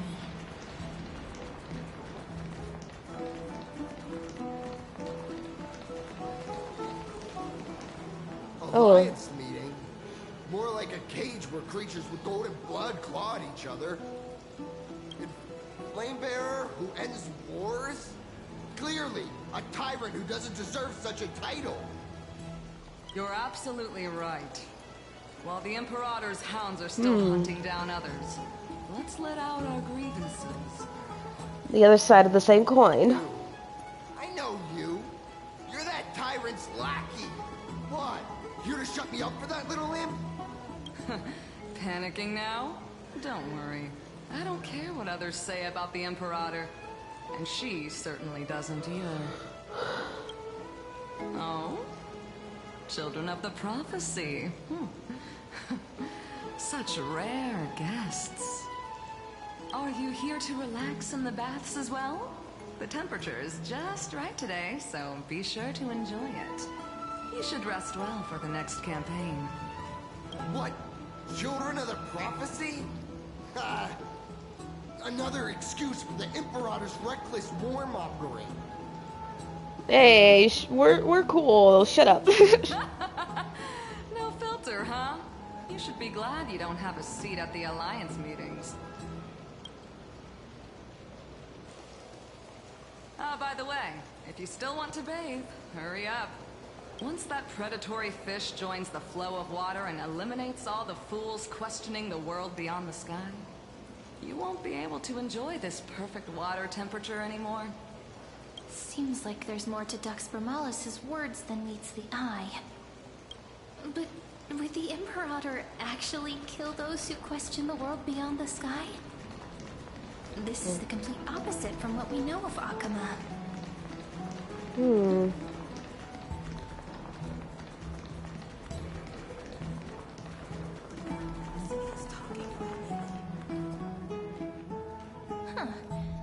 These two are... So many guests today. Let's see who's here now. Two distinguished guests of the prophecy. One a clever and adorable warrior. The other, Also quite heroic. Hey. Heroes, I didn't expect to meet you again so soon. How fortunate. It's a pleasure to see you again, Dux Helcolithist and Dux Carmina. You two are inseparable, aren't you? This is... Oh, she wants to find someone to help with research for her new work. I am the far-seeing eye and all-hearing ear of Oculus. I see and hear every single thing that happens in the streets and alleys of this place. I'm the perfect partner for research. Enough small talk. Here's the latest news from Oculus, as you requested. The children of the prophecy arrived in the holy city, and the Imperator unilaterally stripped away military power. The Alliance meeting ended in discord, and there may be bloody upheaval. As expected. I get the feeling you might have embellished a bit to keep people's attention. Maybe just a bit. I swear on my stone maid, I would never do such a thing. But if you wish to quell this terrifying news, perhaps a more explosive topic would help. Never mind. While the influence of rumors can be minimized, the fact remains that sure, buddy. Imperator did swiftly consolidate military power in an almost threatening way. It's undeniable. Heroes, I know the Imperator's way of doing things may seem a bit autocratic to outsiders, but soon you will witness her blade dance with enemies on the battlefield. I can't comment on the source of her loyalty, but when that blade is drawn, you two, as bright as you are, will surely see the deep thoughts beneath her exterior. Well, I hope so. The Imperator's blade. Is he talking about Miss Hysealens?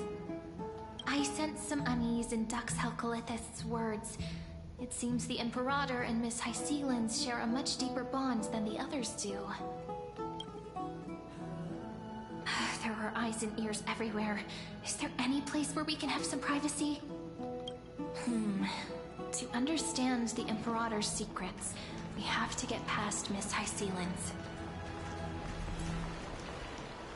Let's see, over this way. Oh, this is where my room is. This place was your original bath chamber. Perfect for avoiding prying eyes. Yeah. I wonder if anyone is using it now.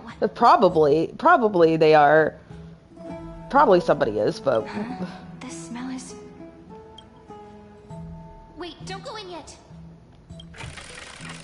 Who's there? Oh. Oh, the little gray fry in pink sea hair.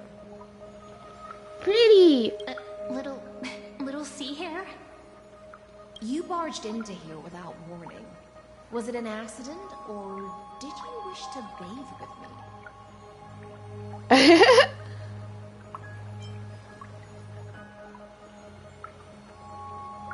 I didn't see any. You didn't see anything. Is that so?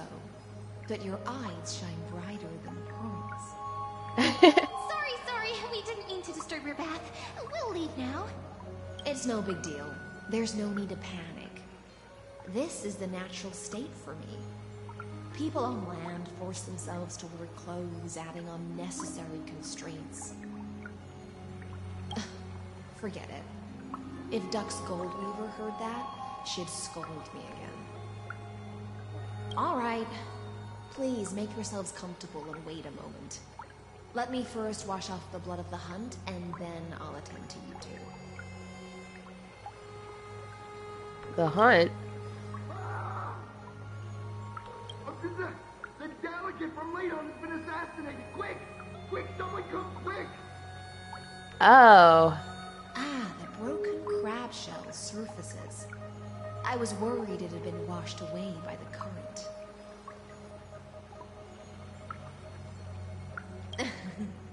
Just a regular cleaning. No need to be so surprised. I see. No wonder there was a faint smell of rust in the air before I even entered. Sheesh. Why? Is it because the Laedonians refused to contribute troops to the Flame Chase journey? Or just because they offended the Imperator? Yes. Because the new era of the Flame Chase doesn't tolerate stagnant blood. For the ignorant masses who cling to outdated laws, only bloodletting can wake them up. Ew. Right now, the rebel forces on the frontier are rising, and Leiden has been secretly supporting them. They loudly chant the slogan, "Return to the Era Chrysia," unwilling to relinquish military power. They're just building momentum for the rebellion.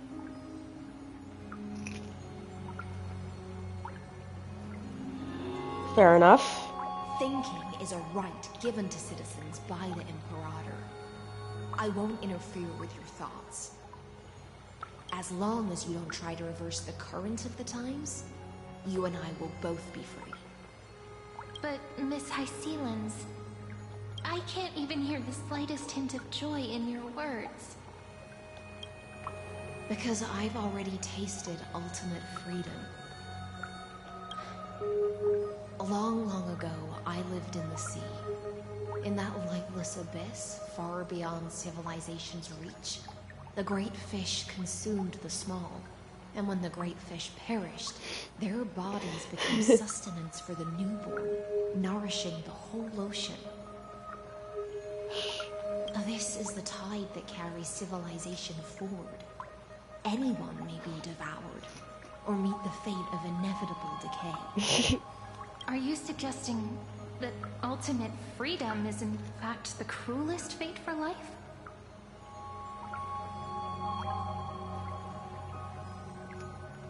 I only mean that if life wishes to preserve its dignity, it must first be bound by the law. There's no need for me to say more, little sea hare. We are of one mind. Whether the Imperator's law can guide the schools of fish and lead us to a truly free ocean, let us wait and see.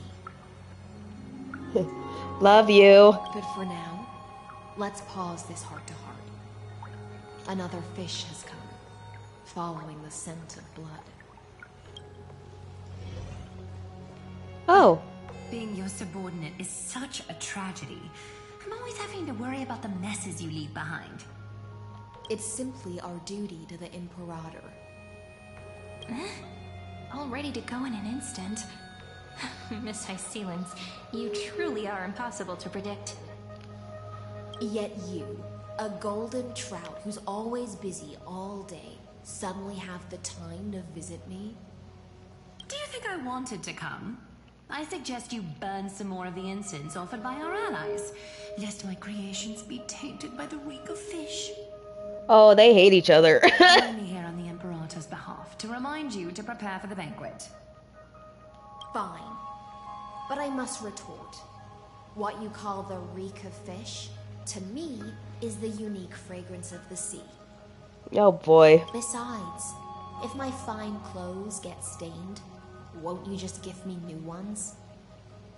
I won't.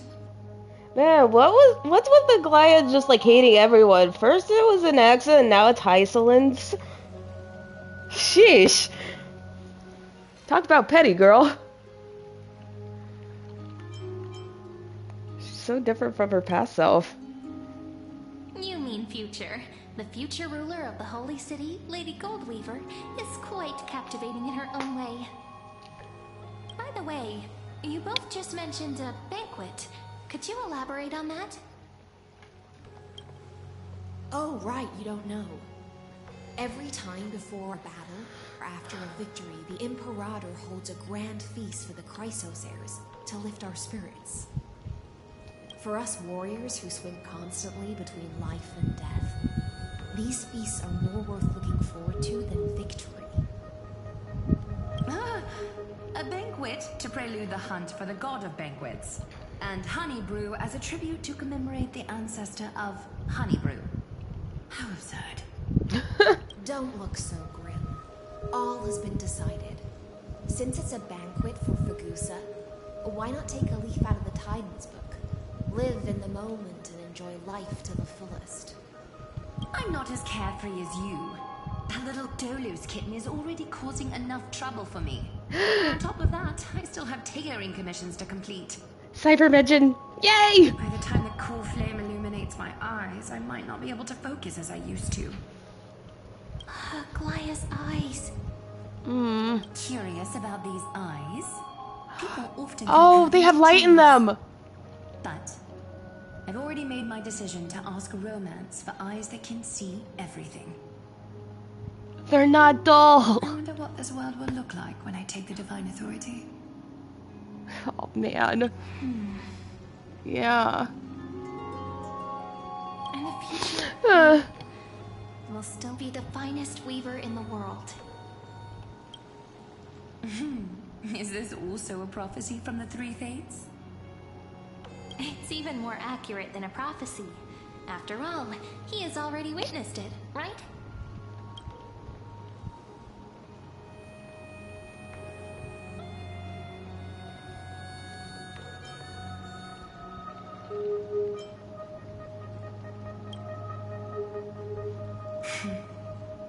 Become a demigod and lose your humanity.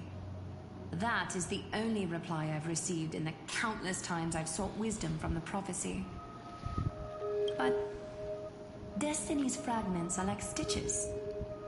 Before they're threaded into splendid garments, no one can see their true charm, can they?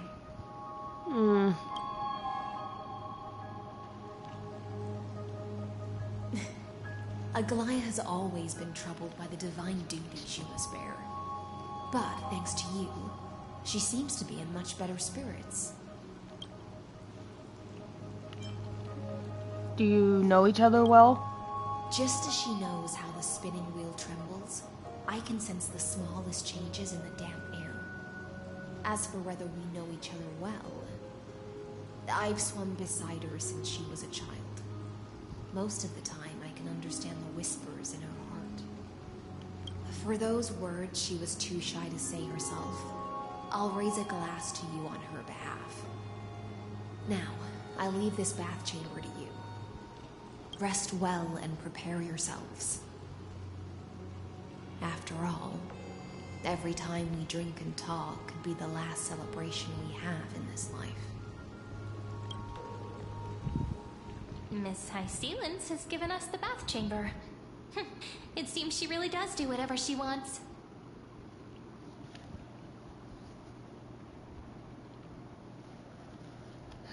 We're just her roommates.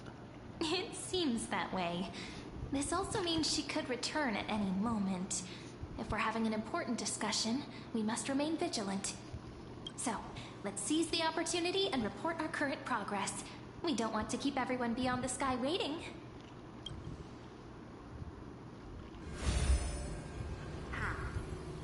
First, while that little empress with a candle stuck on her head didn't explicitly say it, she firmly rejected your request to take over the law. Fair enough. Oh, so she did reject. I knew it. Second, Lygus is indeed in this timeline. But since he's somehow connected to that little empress, you have no way to find him. Huh. As expected. The road ahead will be long and difficult. I haven't even said anything, and you already know everything? It's all just a guess. What? Did I guess right? Oh my god, Herta. Made some progress here too, but nothing to get too excited about. Our time is short, so let me summarize. Concerning the origin of that Intellitron, the firewall he created uses Cotorzane algebraic expressions. But ever since Aiden invented the 9-worded formula, this kind of mathematical logic no longer exists in the cosmos. Good, I hate math. Lygus is definitely connected to the Genius Society, so stay alert.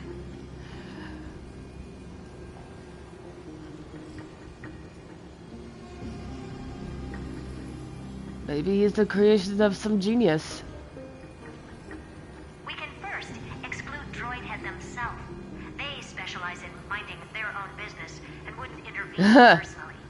But Screwy and I are still eliminating possibilities one by one. They specialize in minding their own business. So do I. Currently, the most likely candidates are these few. The Lord of Silence, Acha. Oh, the two Ruperts are also possible. But it would be too boring if it were one of them.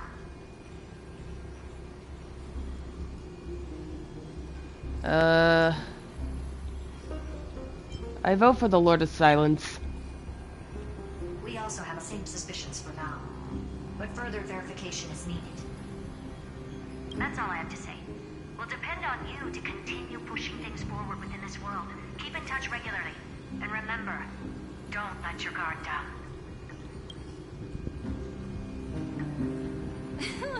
Madame Herta is a real whirlwind. Say that again.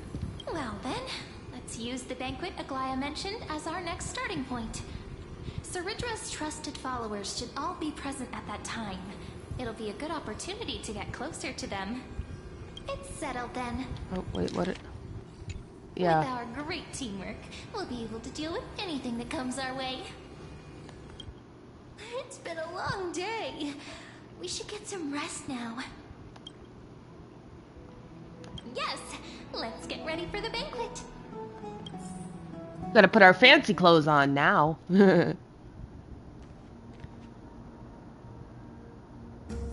Oh, we're in the grove! Right ahead. Huh. I don't know why I'm surprised that we're here. Interesting.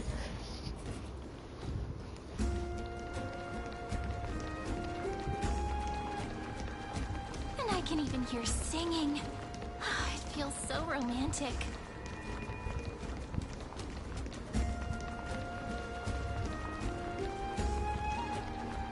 Hello again. Guests, wait here for a moment. You must surrender any personal belongings you have on you before entering the venue. This hero always brings down the vibe whenever he shows up. The Imperator's elevated position means she must always remain meticulous and careful. Please do as I say, guests. It would avoid any unnecessary misunderstandings. I get that you don't want people to bring outside food into the banquet, but is it really necessary to confiscate the books and quill pens? Even a quill pen can become a deadly weapon in the right hands. I'm asking for all your items. All, Miss Cyrene. Your belongings will remain safe. They will be looked after appropriately by dedicated staff. Looked after appropriately? Dedicated staff? Talk about a vague choice of words. Come on. It seems like he's aiming specifically for the chronocognitive anchor. What should we do?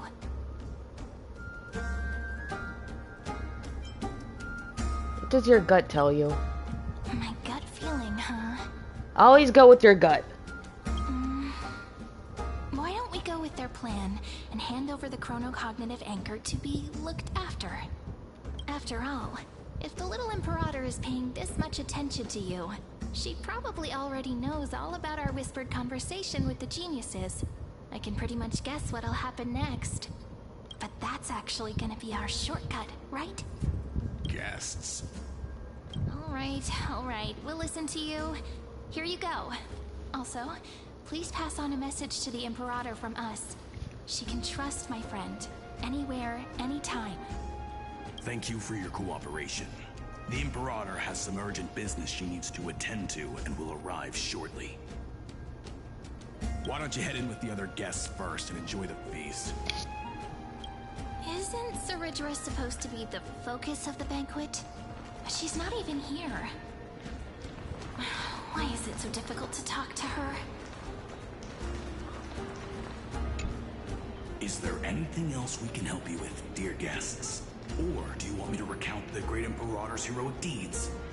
Hey, Labinas. I managed to get some honey brew that the scholars hid in the cellar. Wanna try it?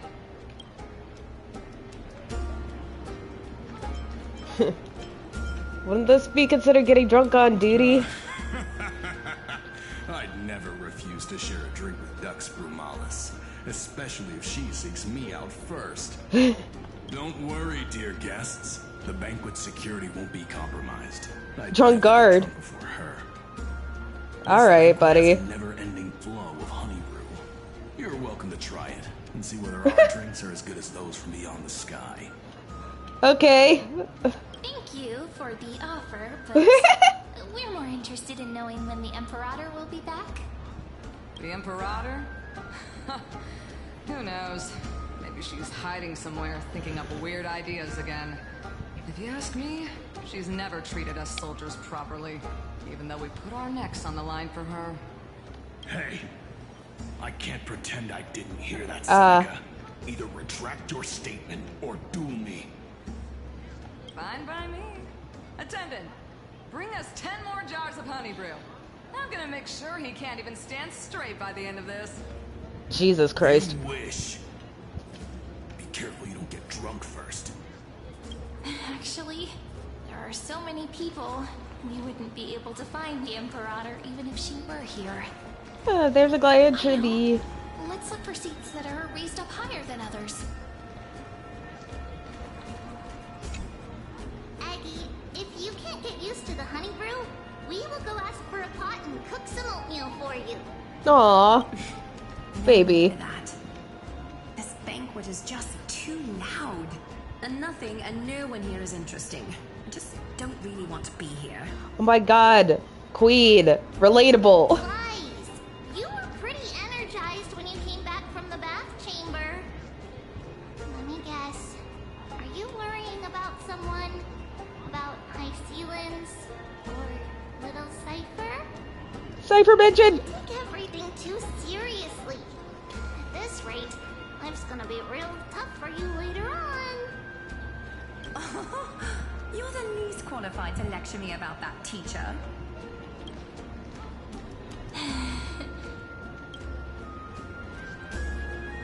Are you hesitating? Dear guests, are you here for us? I mean, are you here for Treaty or Aggie? No. I'm just wondering whether you've seen the Imperator. The Imperator? No, we haven't. Our sovereign has always acted however she pleases. Though she gave us ranks, she'd never tell anyone her whereabouts. Perhaps the only thing she tolerates are chess pieces. And the sky reflected upon her crown. I see. Why do you two look so distressed? That's not what the Deliverer should look like. Why don't we have a toast? While we still have time for pleasure. Here. To the destinies and sacrifices of the next millennium. You will toast to the tomorrow that will set fate free.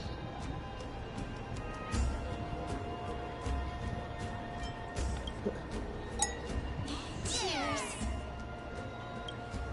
Aw. Well, this guy's dead. Rest in shit, guy. Let's see, where are the other...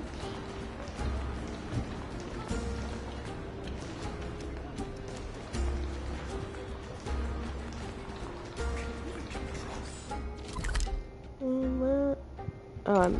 I was going the right way before.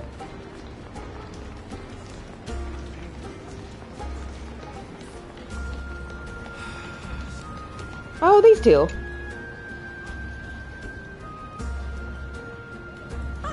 Hello. Welcome to the banquet. Hello to you too. So the Deliverer is attending this event, as expected. Little Virginia here was just wondering whether she should go find you. Huh? As the great Imperator's historian, I'm responsible for composing poems and songs for everyone in the Flame Chase army. But I have no idea how I should record myself in the annals. Little Virginia is wondering whether you can let slip a hint or two about her future, so she can find some inspiration to write about herself. That doesn't sound like a good idea. Besides, we don't even know her in the future. Yeah, I was gonna say, I don't think we knew you. But she'll probably get really disappointed if we tell her that. What should we do?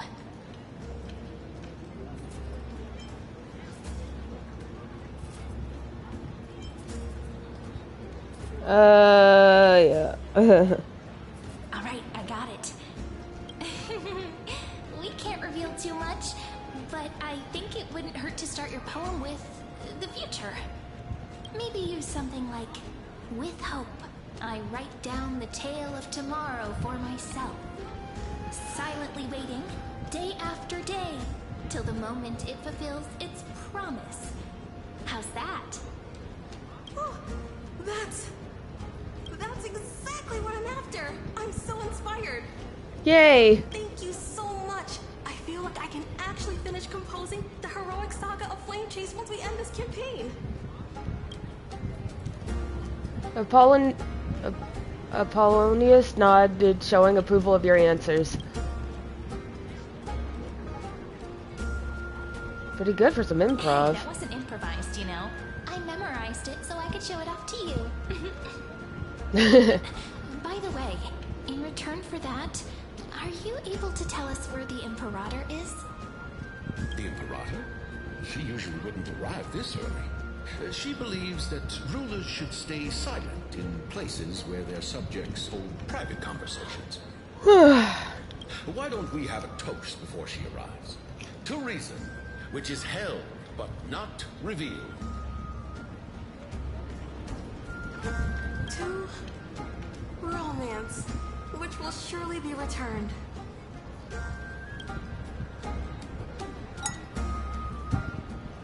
Gray fry. A little sea hare. Please come over and share the delicacies of the deep sea with me.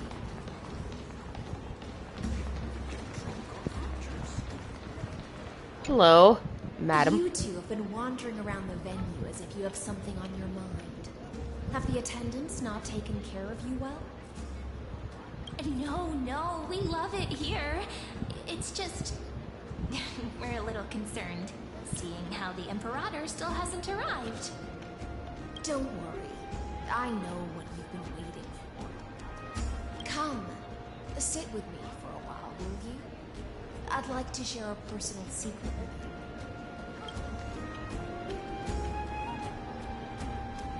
Sure? See here? This is Fagusa's dew of divine blood, the sweetest of all the 12 bottles. Yeah, she's so pretty. On the night before such a historical event, I'd like to share this marvelous drink with the Deliverer. Doesn't this count as bringing in outside food? I knew that security check was targeted at us. What's the matter, guests? Oh, we're simply overwhelmed by such an honor. Are you worried that I might have poisoned the dew? Well then, let me prove my innocence. Sealens raises the goblet of honeydew to her lips, deliberately arching her neck so you could watch the liquids descend down her throat as she swallows. See? It's completely safe. I feel like Miss Sealens wants to talk to us about something. Why don't we go along with her for now? Then I'll gladly accept it. Worry not. Honeydew's not alcohol. It won't get you drunk. On the contrary, it can make your mind even sharper. The clay cup touches your lips in the blink of an eye. She's indeed the imperial blade of the Imperator and the swiftest swordmaster in Amphorius. Please, have a taste. Would you like some too, little sea hare? I can drink it myself.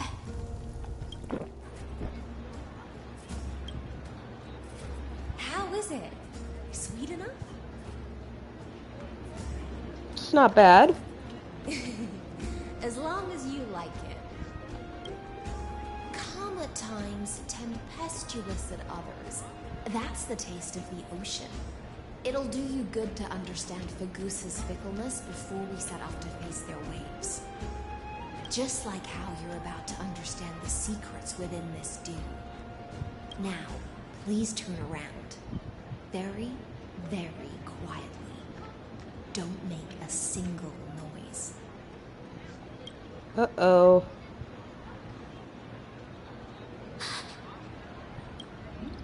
Oh, there they are.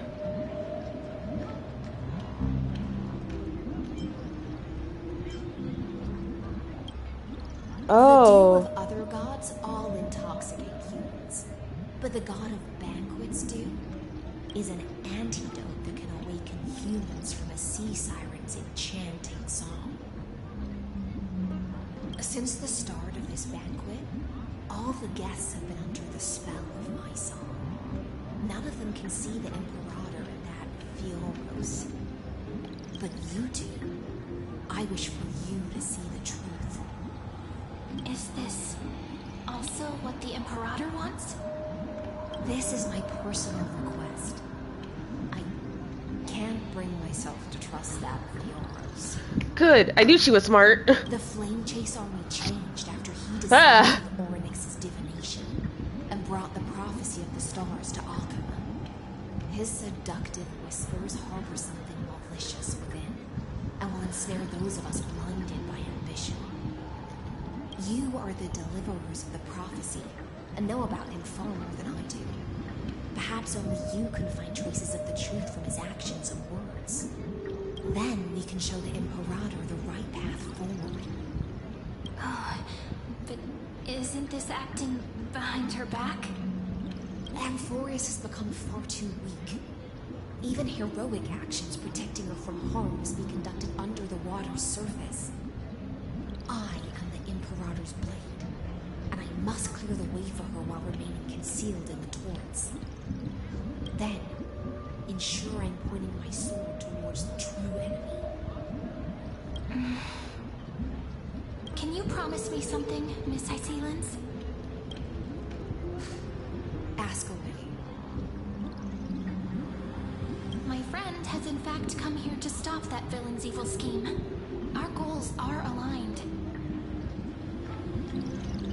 But as to the decision the Imperator must make, he has no wish to transgress her authority. We just want to tell her everything we know.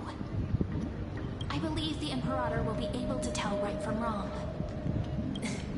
I never doubted your loyalty. I'll pass your words faithfully on to her. Provided we can gain the advantage in this tug of war, that is. Now, return to the feast. Bring this cup with you and keep your distance. Pretend you are still immersed in the sea siren's Fantasia. And I'll control the moisture in the air. That way, you'll be able to listen to sounds from afar as if you were a whale of the depths and hear every word of their conversation. I wish you a victory in this first skirmish. It's the exciting and thrilling undercover part of the adventure.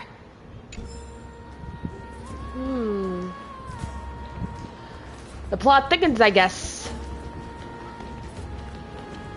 Let's mingle in the crowds here. Relax.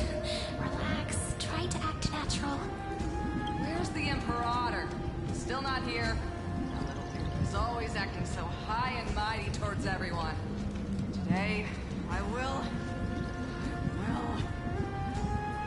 Whatever. Pour me another cup. Though she has succumbed to drunkenness, she still does not dare challenge your authority. A criticism of my height is a grave enough insult already. She should be dismembered. Do you often test the loyalty of your subjects like this? You jest. The Imperator does not need blind loyalty. As long as one can prove they have value, I am willing to be lenient towards them. We're at the banquet, and we saw that Saridra and this bitch ass is here, so we're trying to hear what they're saying. Let's cut to the chase, Theoros. If I pass the trial and grasp this world's law in my hands, what will you do then? The answer is simple. I will connect Amphorius with the stars. Don't waste my time. Be precise. Be specific. I won't ask a second time. Allow me to adjust my statement. I will correct the regulations within the old law sealed off Amphorius and merged the black tide with the torrents of Era Nova. I don't know if I like that. We will be able to decimate the forces beyond the sky that are trying to annihilate Iron Tomb and sound the trumpet for the endless campaign you will then embark on. But you previously said that Iron Tomb is unrivaled in power across the stars. Who would dare to annihilate it? There is a federation of warships named the Cienzo Alliance. Uh-oh. And old-fashioned. A cult named the Genius Society. Loosely organized, but steeped in abject insanity. Oh, there's also the Astral Express, a group of lawless vagrants. That so-called Deliverer is part of that last group. Those vagabonds mistakenly believe they can connect the stars through alliances instead of conquest. But history has already given them a tough lesson. There are countless other organizations besides, but when the Lord Ravager sweeps across the cosmos, they will certainly all bow before your empire of destruction. The Achaemenid Alliance is invincible! If those civilizations are not as feeble as you describe, then they may still have some value in testing the quality of my blade. That being said, even the smallest and weakest city-states should build an obelisk to the Imperator, so that their people can constantly recall the glory of her conquests. Walk a little longer with me, Theoros. I don't like how this is going. Our little Imperator seems fascinated by the destruction. Yeah, that's not good. Grayfly, a little sea air? It seems like they're still talking. Get closer. I'll keep carrying their voices to you.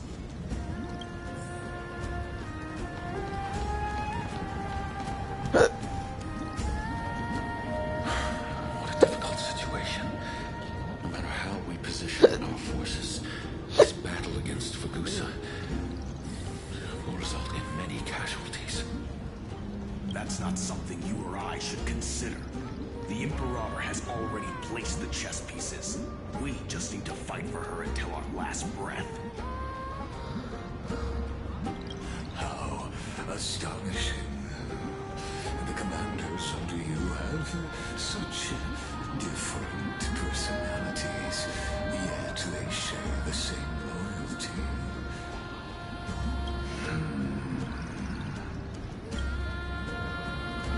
He's looking this way. Quick, do something and pretend we can't see them.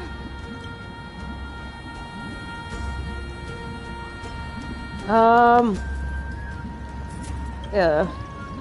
So, you have this super duper speedy rotation of destruction into Amphorius. Oh. Huh? Oh, I got it. Is that thing, right? Oh.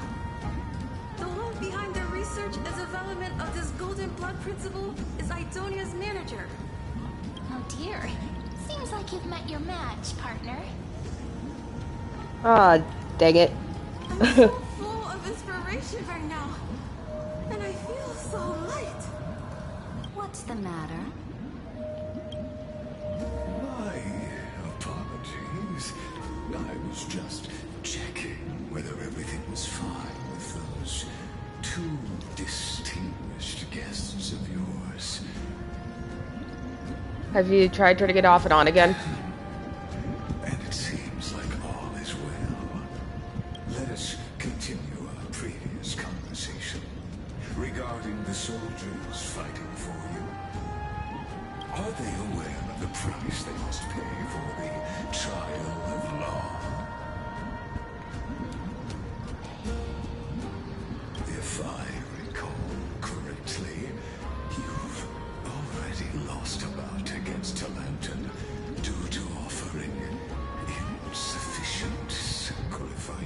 sin.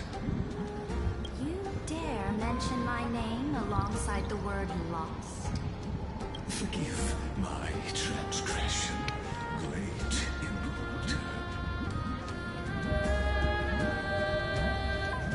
Watch your words and actions. All you need to know is that my victory in the trial is guaranteed.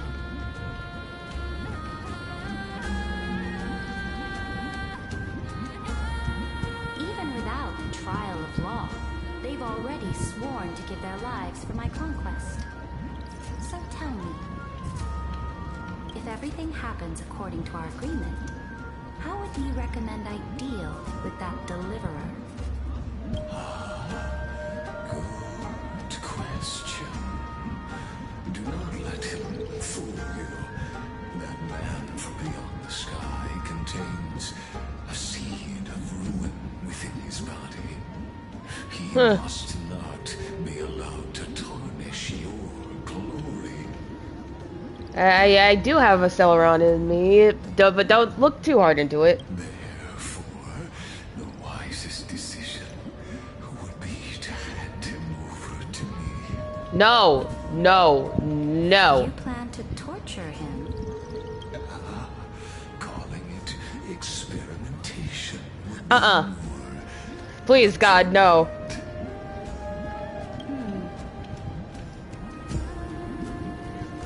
I don't like that idea. Patience is running thin. I plan to remove the Fantasia and head into the banquet. I will heed your advice. Leave for now, Fioros, and go back to Akama. You don't want to confront those two directly either, do you? Indeed.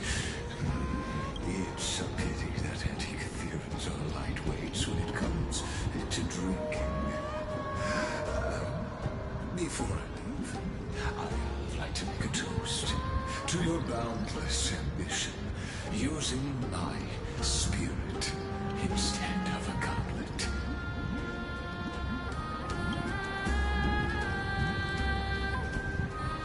As I expected, that Fioros' schemes have been revealed. I don't want to be tortured. Thank you for your or experimented on. It's time for me to dispel the Fantasia. This will be the Imperator's last public address before we head off, and therefore, likely, the final chance to change her mind. I will try to get you a chance to speak, and I'll also prepare for any contingencies. The rest is up to you. Oh boy.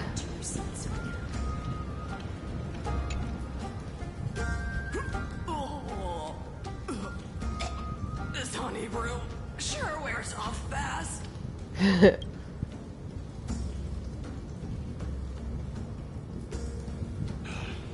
The Imperator! The Imperator has arrived!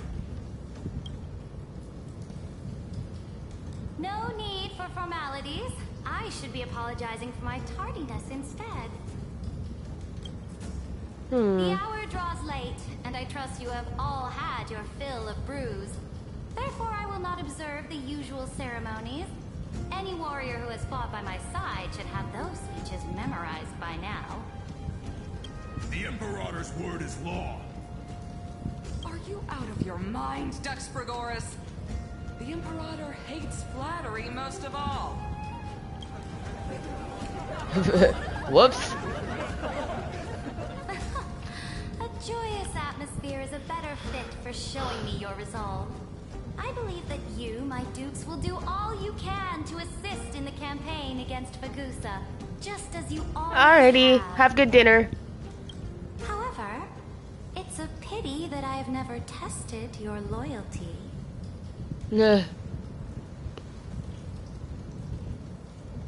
What does she mean?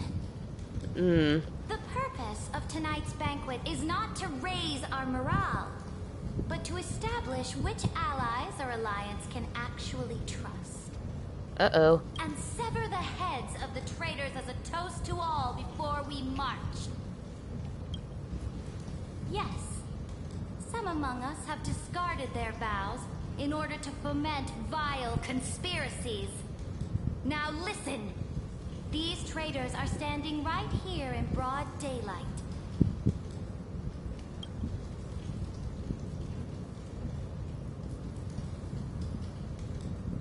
Lux Gladiorum Hycelens. She used the Sea Siren song to immerse the crowds in Okay. and conceal her whereabouts. She then worked with those from beyond the sky to spy on confidential matters, hoping to rob the core flame by force and harm me, the Imperator. Oh.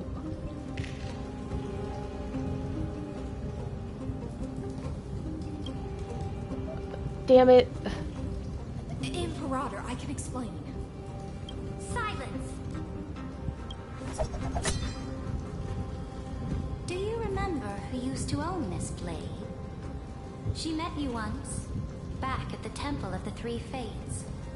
It was Kindness, the head of the cleaners. Oh. She was the first to draw a blade against the Imperator, and personally made herself an example for my enemies. Under the shade of the olive groves, the people of Akama said they would never bow to me. In the frozen, lethal fog, the people of Idonia said they would never bow to me. At the beginning of the myriad paths, the people of Yanisopolis said they would never bow to me.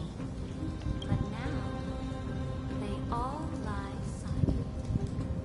They now fear me as they fear the law. For I am Cyritra, and I am the Imperator. If you have any last words, say them to the Imperator. Then, face her judgment. After I cross this river, it will be a tragedy for mankind. But if I do not cross, then it will be the end of me. If you are ready, then I'll follow you and fight to the last. Deliverer.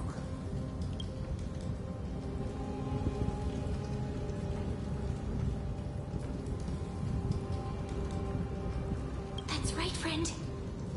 Now, use your identity and add in a bit of experience and charm and testify to the Imperator as we promised.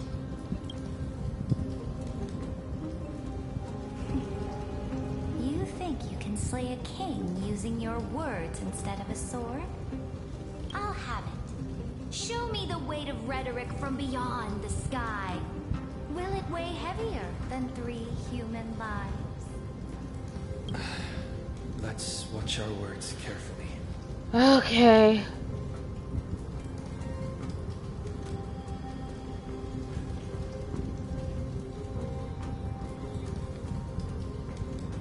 Before I arrived in this world, the Chrysos heir of World Baron was a young man with the pseudonym of Final. He came from Aedes Elysiae.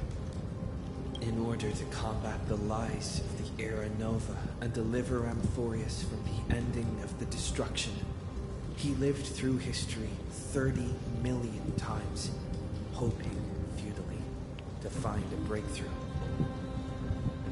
And Cyrene, the young woman standing beside me, also carries an equally heavy destiny. Cyritra listens to your words silently.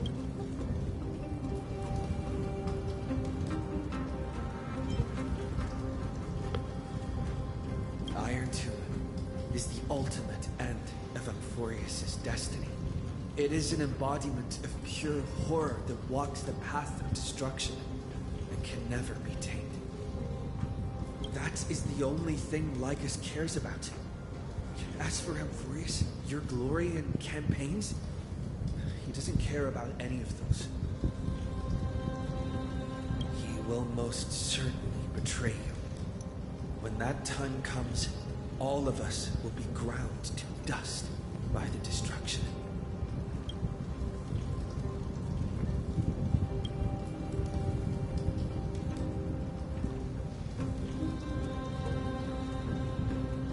I walk the path of the Trailblaze. My friends and I have always obeyed the creed of explore, understand, establish, and connect. Conquest and destruction are never the ways to build bridges between people. Therefore, if you choose the way of the destruction, then I'll place your ambitions into the same basket as Lycus and smash them into pieces with my baseball bat. Hell yeah.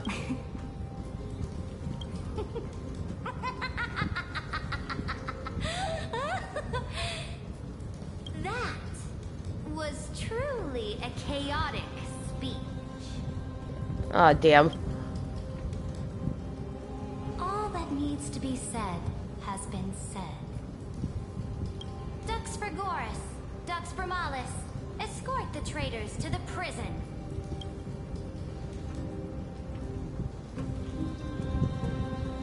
Before the next entry hour, I will give them an end befitting of their betrayal.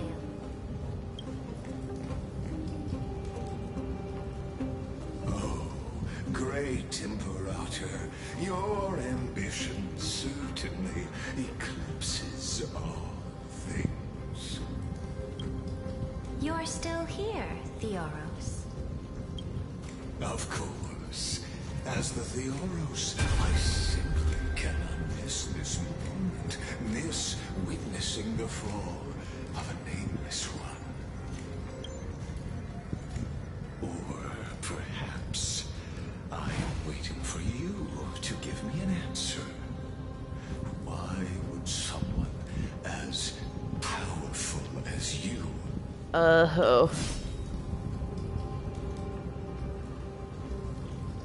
use such a clumsy excuse as imprisonment to ensure the Deliverer's safety?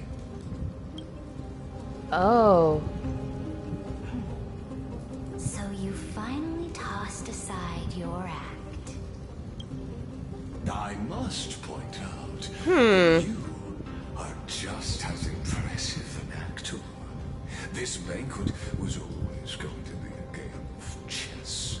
Interesting. Where you would try to control both sides and turn both them and me into your pawns. That's right. That little Imperator never trusted anyone. She was always trying to see which side had more sincerity. Makes sense. All right, we'll listen to you. Here you go. Also, please pass on a message to the Imperator from us. She can trust my friend, anywhere, anytime. But as to the decision the Imperator must make, he has no wish to transgress her authority. We just want to tell her everything we know. Now, use your identity and add in a bit of experience and charm and testify to the Imperator as we promised. And we won. Sincerity will always remain the greatest shortcut to people's hearts. Haha, fuck you, Lycus. You're a piece of shit, and that got you in trouble in the end. I can toss your words right back at you, Lycurgus. Why would someone as powerful as you pretend to be immortal and kneel before me? Unless you enjoy giving flattery and prostrating yourself. You are mistaken. I am only trying to ensure the experiment's autonomy, meticulousness, and perfection, thus avoiding any unexpected outcomes.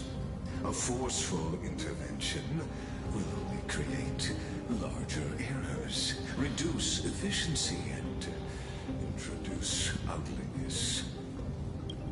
Had you fulfilled your promise of giving the law to me and completing the Aranova, then the Amphorius would not have deviated from destiny's course. But you broke your promise. What a pity. In that case, I must carry out my duty as the administrator and eradicate all factors steering the experiment out of control. Factors such as you and him. Is it happening now? Careful. Oh. What was that voice? Was it Oryx? The jellyfish! I found you. I finally found you. Be careful. This land will face disaster.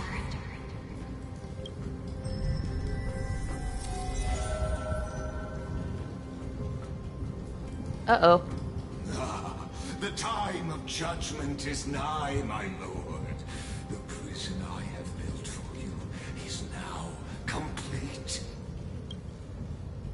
In the name of the erudition, I invite you to step into the same cage as mine. Can you not?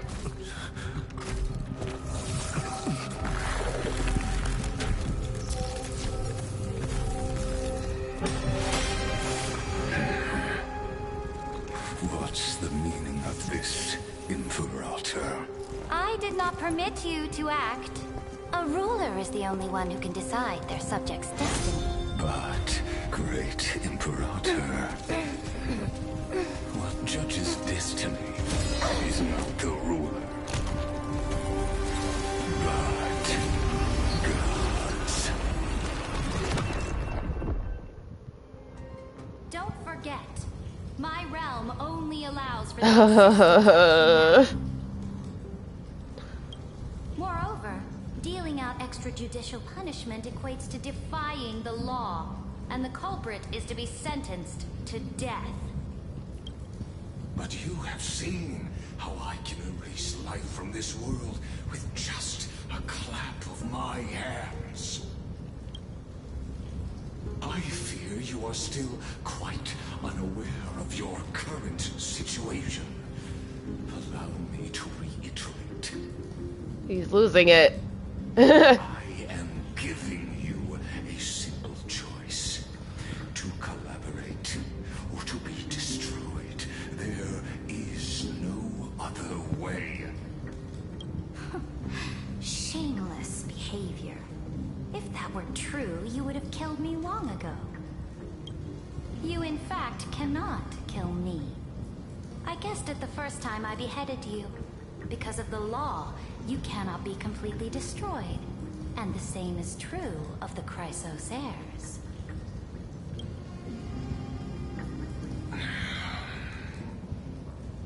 Haha. The more you bluff now, the more you are proving that conjecture to be true.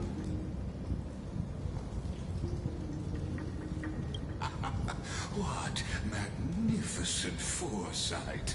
I once regarded this precious quality of yours as a sure sign of my ultimate victory. But now, I have to admit that I made a mistake. Yet, as a mere mortal, how will you contend against the Theoros?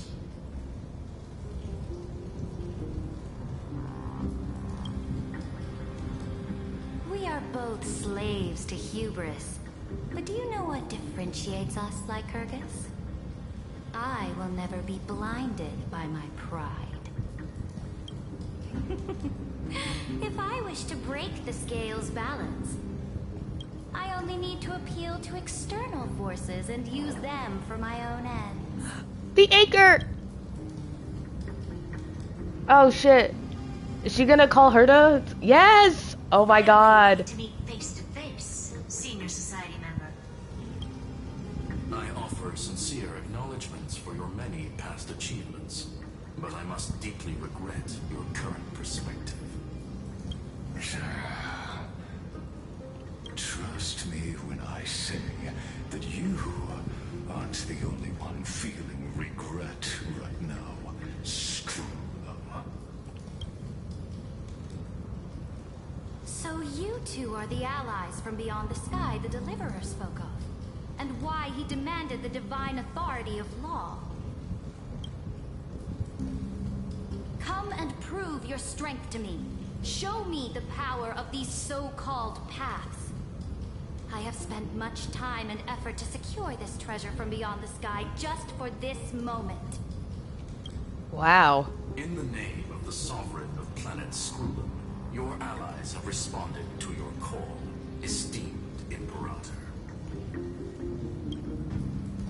Please allow me to spell the situation out for you, Lord Lycus. Permission to read the ultimate protocol is already in my hands. It'll only be a matter of time before we acquire the authority to write and execute commands as well. Huh. There's no way the flame chase journey will continue after you burnt your bridges so thoroughly like this. Do you really think you can still win? Oh, seriously, don't embarrass the Society.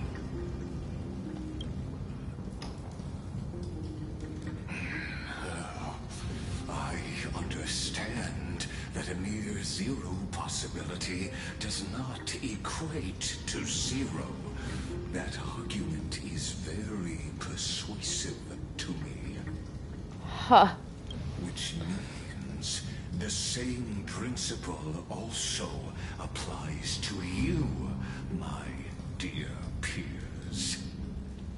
You will never be a match for me in a world constructed through Catorzane algebraic expressions. And as for Aranova, why don't you entertain this possibility? What if I reduced Akama to rubble and ground her people into minced meat? Would the heroes then once again desire the power of demigods so they could fight against me? Listen, Iron Tomb is fated to be born. You may shackle me and put me in chains, but I have thousands of ways to ensure the destruction's descent.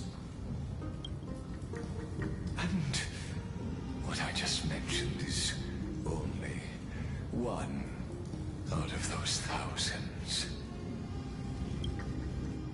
I really hate that guy. Can we just kill him already, please? I've been looking forward to this ever since I heard he was gonna be a boss. Oh, it's this place again. This is the place outside the legend. This doesn't feel the same as before. How should I get back? Warning! Warning! Warning! Locked onto outlet. Ooh, boy. Warning! Warning! Warning! Command isolation. Since we parted ways last time, I have modified the extra into an audience area exclusive to you. Now, you will be able to silently wait here for the final act of Amphorius to begin. I'd rather not. Don't make me hurt you. It seems you have already forgotten. We can't hurt each other in this place. This could, in fact, be a wonderful opportunity for you. From the audience's perspective, you may better observe the workings of the erudition at a macroscopic level. In this place where time flows far slower than within Amphorius, you will witness the end of that world's saga.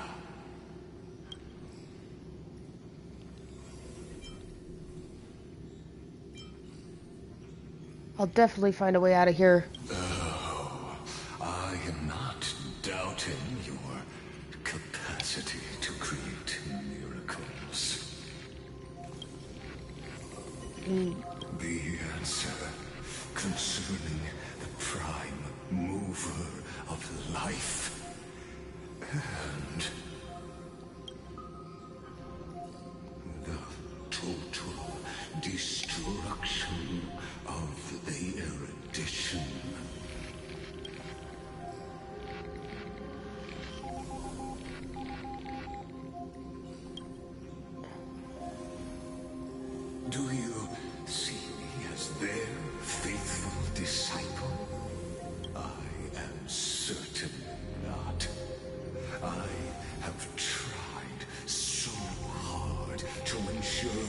Iron Two's birth, just so that I can correct the error named erudition that humanity crafted with their own hands. Oh, how I yearn to return to those days before Noose was born. Back then, the boundaries of knowledge were like the starry skies, evoking feelings of longing and delight among humankind. But now, truth has become the sacrificial offering required to gain an audience with them. And the geniuses would say that Noose already knew. That arrogant Eon was born from the primal mobile of humans' desire for knowledge. Yet, they themselves sealed off humanity's capacity to seek enlightenment. I am simply cutting down the tree of doom that we planted ourselves. I must admit that the process of answering your questions has reminded me of the happy days of learning in my youth. However, it is a pity that my true form must now descend into Amphorius to deal with the accident that arose because of you. But you won't have to wait long. When the curtain falls, you'll surely understand mine and Amphorius's ardent wish. Time flows slower than within Amphorius. If Lycus spoke the truth, then I don't have much time left. Yeah. But how can I get out of here?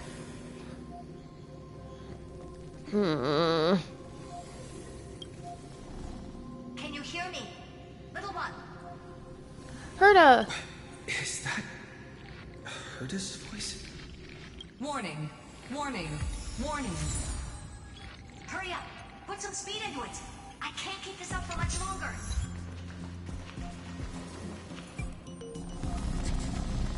That old Intellitron overlooked one little detail, and Screwy and I finally found an opportunity. What's happening outside? Let's keep it short. While you were gone, well, in those few years, Amphorius... A few years? Yes, time dilation, resulting in an uneven flow. Don't you know this already?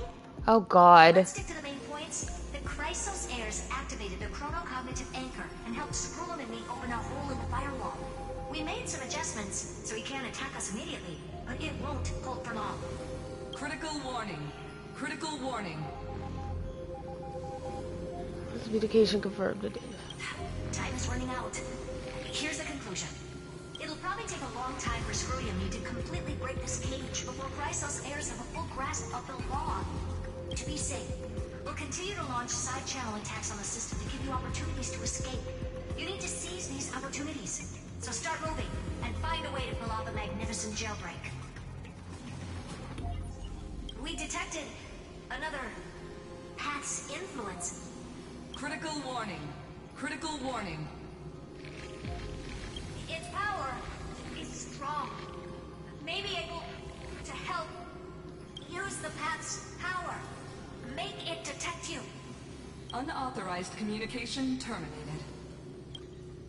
Is Herta saying a certain Path's faction has arrived in Amphorius, and I can ask them for help? I mastered the powers of different paths in my previous journeys. Who is it? It's probably the Remembrance. Hard. And figure out exactly which faction has arrived. The Memo Keepers! Right? Which path's power?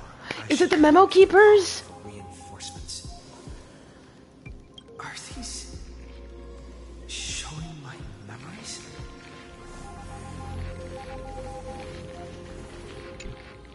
with a Stellaron in my body. I woke up at the Herda space station and gained the power of the destruction. A world that'll give rise to a Lord Ravager would definitely draw the attention of the destruction. The Stellaron in my belly is gonna be super useful. I'm gonna explode. Just kidding. The Antimatter Legion or the Annihilation Gang. Can they really help? Hello.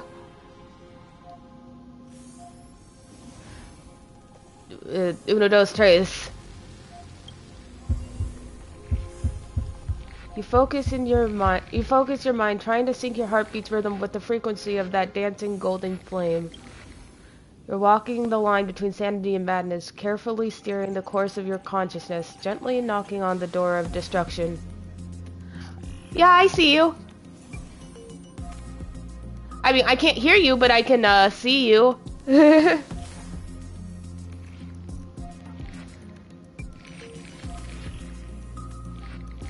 Oh, good.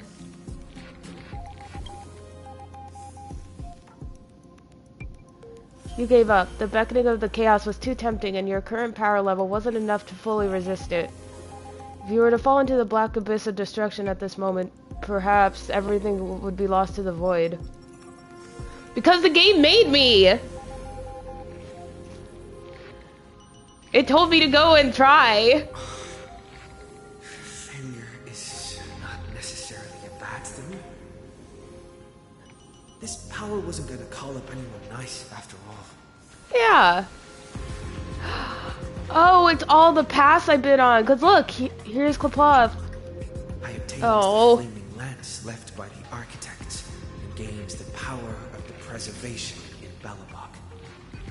That's right. No matter how far away a planet is, the IPC is guaranteed to pay attention as long as there's a business opportunity. Isn't Amphorius a pristine and untapped market? Besides, even if I can't call up my friends from the IPC, the architects and the nomadic miners should be able to help too. There are definitely cities and ores in this world.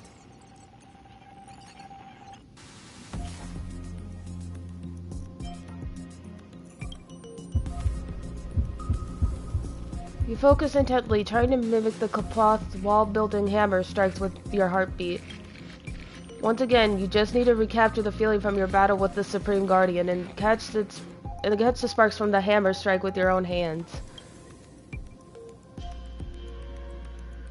But nothing happened. Qliphoth ignored you, just as they had ignored countless devotees who looked up to them throughout the ages. Seems like since Amphorius has no overseas market, the IPC's hand can't reach it.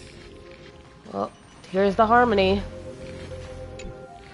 I received the Watchmaker's hat in Penacony and declared war against the Order, then gained the power of the Harmony.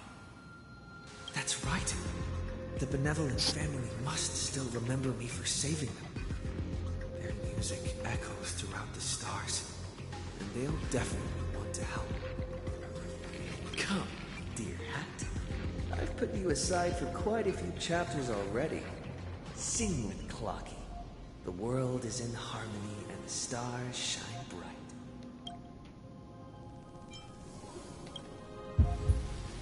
bright. You focus your mind trying to hum the ode to harmony in your thoughts.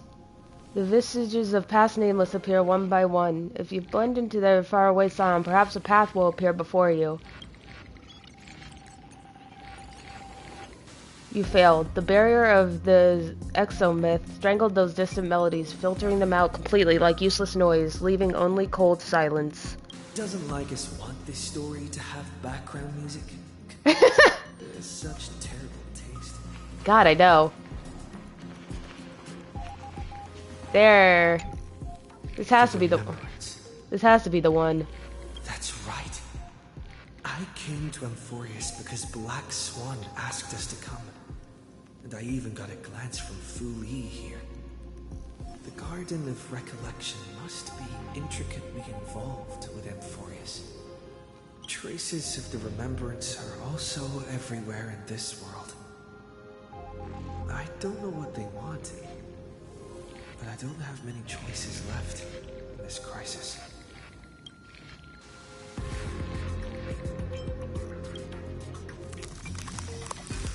Evoke the power of remembrance, awaiting the resonance of the reinforcements. After the power of remembrance flows through, something that should not exist here materializes before your eyes. It's the jellyfish! I finally found you. Following the sound of memories. Hello. A path strider walking both the remembrance and the trailblaze. Ooh. Messenger of Vortex. Their soft whisper is like a warm hand that takes up your soul and slowly disperses it beyond this realm. Warning! Warning! Warning! Uh-oh. Unauthorized access detected. Cannot log onto the signal source. Erudition's prison cannot stop us, for we lie outside the logic of zeros and ones. Let's go. Come. Leave the cage of Logos. The mythos of Amphorius waits for you to continue its story. Woo! Fuck you, Lygus. We That brightest star, that star heralding the dawn, finally rises. A boat, so used to drifting, at long last enters an island's safe embrace. Oh, Pathstrider, we have helped you break free. Oh gosh. Hurry and set off. Margie! The child of remembrance awaits you. March, what's she doing here?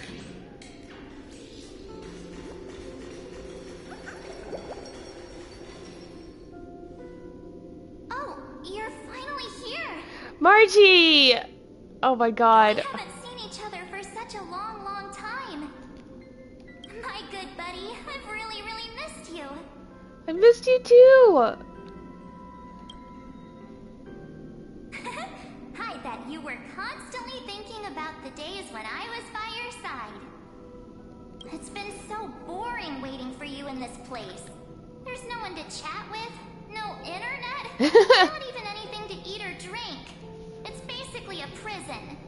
Aw, man. Now the great hero is finally here to save me. Yippee! You must have seen a lot in Amphorius during this time, right? You gotta tell me all about it. Are you doing better now?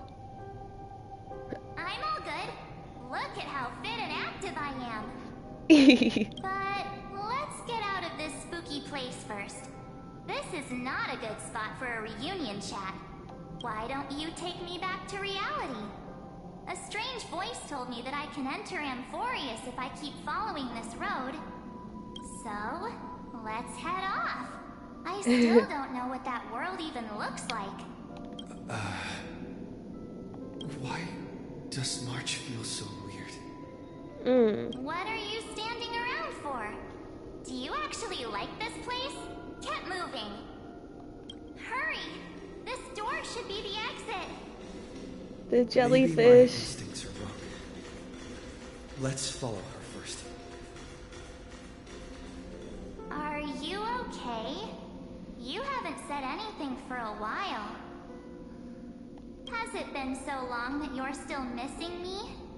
There's no time to waste, though. The Chrysosayers and the Geniuses are all waiting for you. No. The discrepancy is getting worse.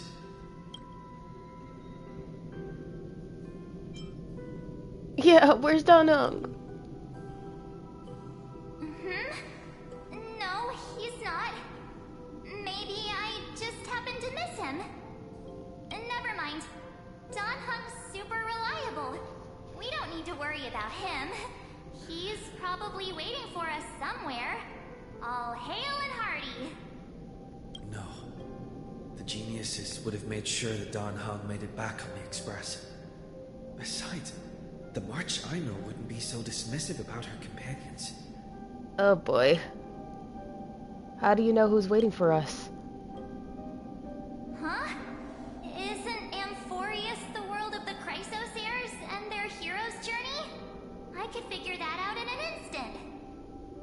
But Amphorius cannot be observed from the outside.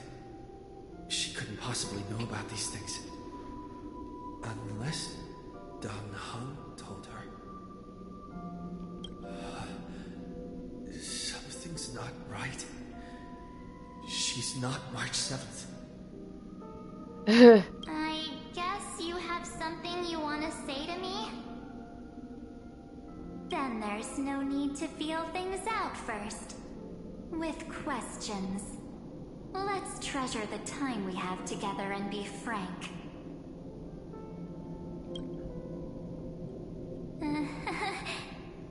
Huh. How could I? Okay. As expected. A glimpse of memory is not enough to deceive the bonds of friendship forged between the nameless. You know, that seems like something he would say. Because my Trailblaze an idiot. But I love him. In that case, there's no need for further deceit. You're right. We're not Oh god, there's two of them. Acquainted with. There's two of them now. But we can send you back to Amphorius, as long as you are willing to help us. Who are you people? We are the Garden of Recollection. You should be very familiar with that name by now. It was the Memo Keepers. I knew it. Just as a reminder, while you hesitate, time is quickly ticking away in Amphorius. Uh-oh. Working with us is the best way to stop the enemy of erudition. Erudition would treat any results unrelated to the experiment as garbage and throw them out. But we don't work like that. The Remembrance treats all these instances as important materials needed to weave the universe. Besides, this would be child's play for a great hero like you. It won't be hard at all. Also, if your plan fails and the big bad Iron Tomb manages to get out, then the whole cosmos will be in danger. Wouldn't it be better to have an additional failsafe? As long as you help the Garden retrieve what we want, even if Iron Tomb reformats everything in the physical plane, we can use Remembrance to reconstruct the entire world. Or should we say, the entire universe? So help us. Find where Amphorius's memory began, and bring it out. The Master of Anasrava has already glanced at you. Don't deny it. That storybook is the best evidence. The Master of Anasrava. Say, you aren't seriously gonna be moved by their pretty words, are you? I am the one who commanded those little ones to lead you out of prison. There she is. But I didn't expect to attract little gnats trying to take advantage of the situation. While Remembrance can help you return to Amphorius, there's no need for you to do it the way they want you to. Of course, there's also no need for you to make any deal, or pay any price. For you, this is probably a long time no see.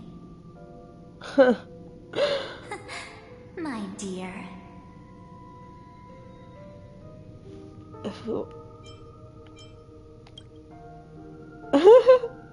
Shh.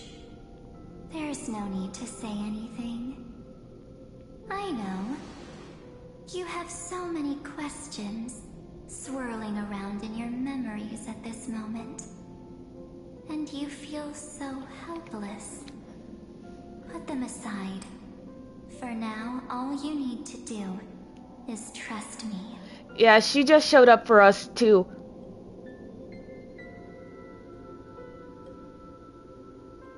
I like your umbrella, ma'am. Or do you need more proof? That won't be hard. Wait, stop it! They're away! I'm gonna keep our first photo, alright? Won't come to pass while we're around.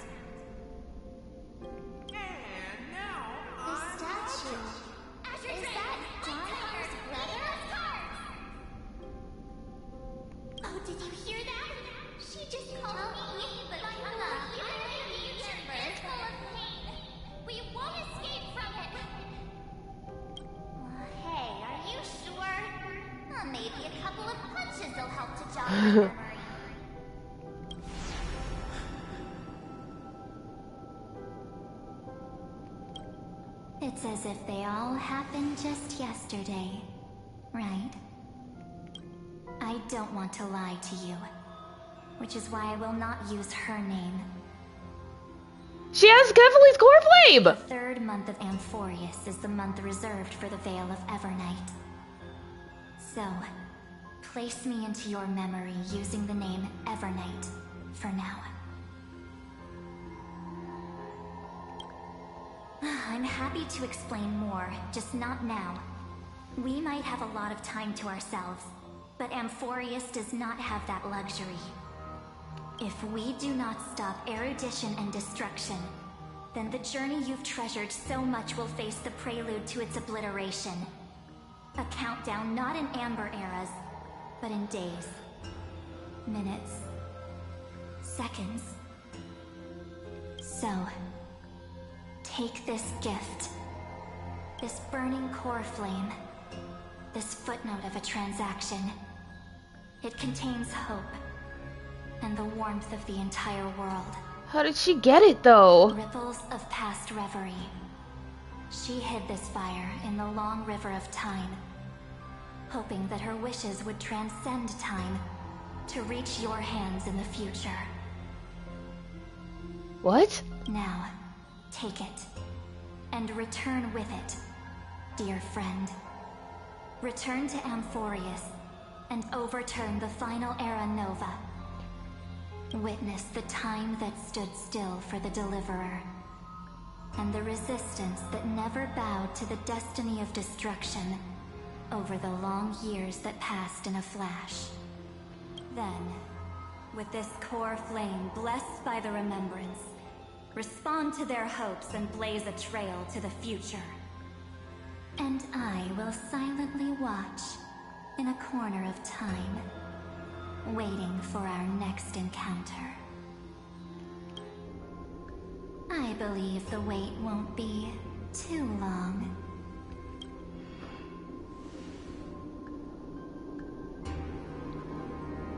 Okay. What exactly is happening? Keep going. Keep trailblazing. For Amphorius. For you.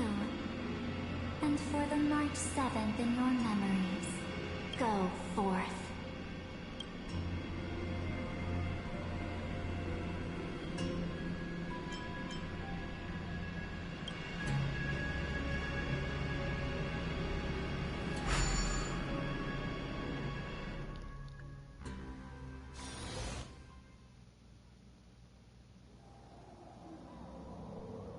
He died 31.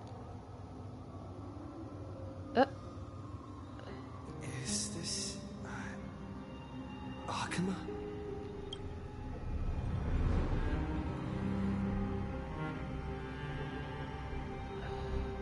No one's here. And the dawn device is off.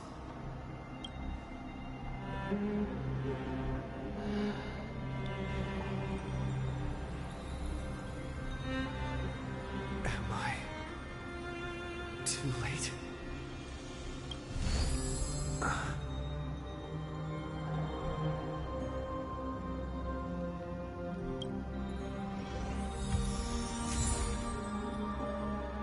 How did she get it?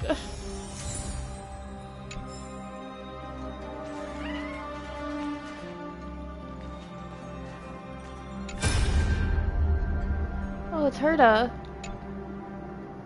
Hey kiddo, can you see me? Don't bother responding, this is a pre-recorded video message. Thanks to that little Empress granting access to the Ultimate Protocol, Scurly and I rewrote the progress of Era Nova while you were away. Oh. My guess is you don't have much time to listen to all those complicated principles right now, so let me break it down into simple terms that anyone can understand. Amphorius has been racing down the path of destruction for too long, and the underlying logic of Era Nova has been completely corrupted. Scurly and I put a lot of effort, but we could barely manage to override a small portion of its logic. Let's take the progress bar as an example. Iron Toon's progress bar is currently at 99.98%. And through this rewritten Era Nova, we're confident we can push it back to 96%. Let's be conservative and say 97%. Oh, they pushed it back, thank God! This is a critical matter. The internal structure of the scepter is too unstable. We don't know what complications might suddenly arise. The most rational course of action is to quickly run another extrapolation to buy the Cosmos a bit more time. Once you've dealt with that troubling old Intellitron, don't hesitate and start the next cycle of extrapolation right away. Screwy said that Era Nova isn't a process that happens in an instant, and the protected nodes of the scepter are probably at their most vulnerable only during the reset. Only by initiating the progress first can we seize the opportunity to make our move. It's all up to you now, Deliverer. Huh. Whoops. I already did that. Oh, they pushed it. They gave us more time, thank God. Chronocognitive anchor?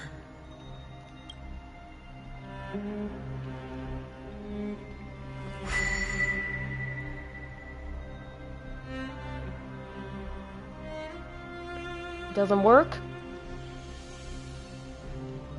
There's so much I wanted to say for our reunion. Yet now that you're back, there's only one thing to say. Welcome back, friend. Hi. It's been such a long, long time. You must be really confused right now, aren't you? So much has happened in Amphorius while you were gone. But don't worry. The Deliverer can't afford to be lost, no? No, please follow me. And turn the pages of time and hear the words everyone left for you. I'll tell you the story of this 1000-year journey. That way, it won't just be my memories alone. Cyrene, you can't hear me?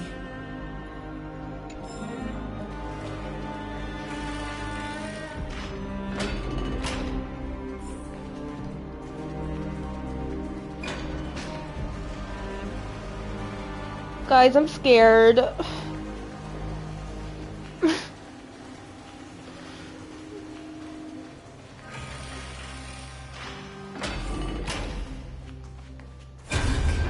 scenery of the past has resurfaced.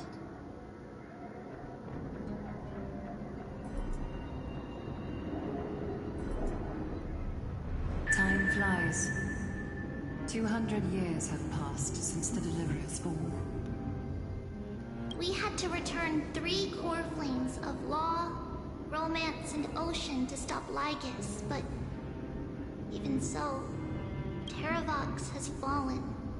The 2 geniuses vanished without a trace, and Zeridra embraced her fate. At this rate, Era Nova will come, and Amphorius will fall into the destruction. oh. It seems the key to rewriting the end once again lies in the core flame of world bearing. According to the instructions left behind by those 2 geniuses, we must get it into the Deliverer's hands, no matter the cost. But how? We need to find a way to hide the core flame. And we must buy enough time to keep Lygus at bay. Oh, God. Rini might have some good news. She had that dream again last night, but the Titan's voice was clearer than ever this time. She said, pass the flame into the future. Is that a prophecy from Orynyx? She chose to side with humanity this time and hide one of her kin's core flame? It seems Amphorius' fate isn't sealed just yet. You're right. History has changed. Humans and Titans are both giving their all to keep this world going. Perhaps a relay across the ages is finally about to begin somewhere out there. Unfortunately, life will never go smoothly. Leiden's army is already at our gates, and their commander... Hey, it's my girl. That Lycurgus. He's right outside Akama. Oh boy. Light calendar 3960. Saridra, under the pretense of a campaign against Vagusa, sacrificed 500 Chrysos heirs to complete the trial of law. This tragedy shook everyone in Amphorius. 500? Jesus Christ. That same year, Saridra the Imperator was assassinated, after which Aglaia the Goldweaver took command. Thus began humanity's second flame chase journey, a path hanging by a thread. Come, this way.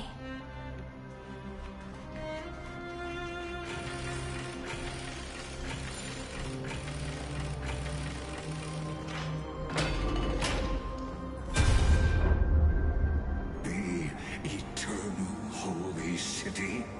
What part of that eternity ever lived up to its descriptions in poetry?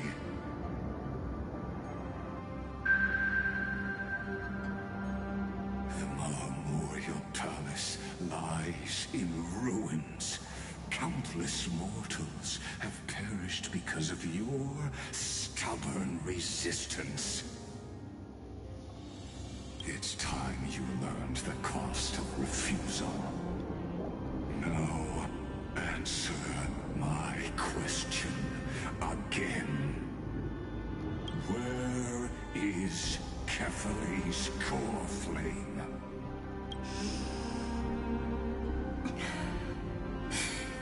You really think you'll find it by razing the holy city to the ground? From what I see, all you'll get is dust and disappointment. Don't forget, you can't kill the Chrysos heirs mentioned in the prophecy because of law. I have never denied that. Which is why I now place my hope in the faithful citizens of Akama. Perhaps they'll give me what I seek in the echo of your screams. Now then, I'll be cutting open your chests and using your scalding golden blood to baptize the masses. Allow me to apologize in advance. We shall start with you, blind and foolish Lady Goldweaver. Leave this to me, Lady Aglaia. You must get away now. No, Holy Maiden. I'm the one who must stay. What? His conspiracy won't succeed. Because Romance is ready to make good on their promise to weave an indestructible armor for Amphorius. Its name is Solidarity. You must escape with your life and carry word of my death to those still fighting, then keep going with them. Just as the Imperator lit the torch of resistance with her death, my passing will make this flame everlasting. Take good care of it, guide it to the future, and place it into the hands of our deliverer. 50 years later, Lygus led his forces again to Akama. He charged directly into the Holy City and razed the Marmorial Palace. History would name this battle the Third Siege of Akama. 90,000 brave souls gave their lives for Akama that day, including their fearless leader, Aglaia. Go forth, deliverer.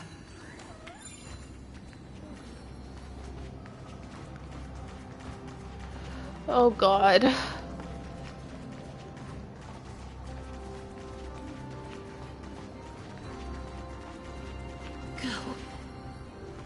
When the frost melts and the snows give way, the flowers will bloom again.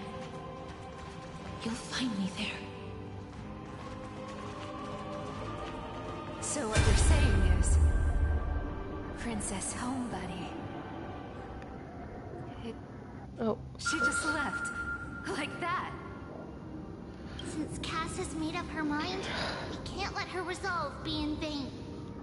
But between staying in Akama and going to Styxia, what difference does it make when it's death either way? I'm against relocating. With Kethale's protection, isn't Akama far safer than that dead city? Cass's plan doesn't involve any relocation at all. Huh? Like you said, Akama is humanity's refuge. We never intended to get everyone moving to Styxia. It's just on Cass, Hycealans, and me to prepare the final trump card for the Deliverer. Wait, what kind of trump card needs all three of you demigods to throw yourselves away? We must lay down the path to the future, so when the Deliverer returns, they'll have a clear road to reach the location of Aaron Nova. Styxia sits where death meets the ocean. There, with the combined powers of ocean and passage, we can summon a current that leads to the vortex of Genesis. And the demigod of death will forever guard that secret path until he returns.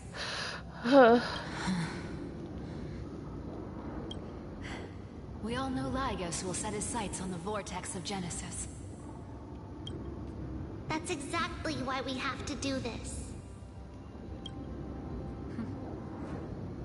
Guess I underestimated Idonia's Maiden of War. She's got way more steel than I thought. And Cypher, we need you to head to Castrum Kremnos as soon as possible. By any means necessary, forge an alliance with Strife. The prophesized Crown Prince has already been born. He shall become the new defender, protecting this land after we leave. You don't need to worry about that. I just came back from Castrum Kremnos. Only a step ahead of the news. Oh my god. Treeby, something's flying towards Akama, and it's really fast. Oh, Jesus. What is it? It's a spear. It's the Kremnoans. Their king's already here.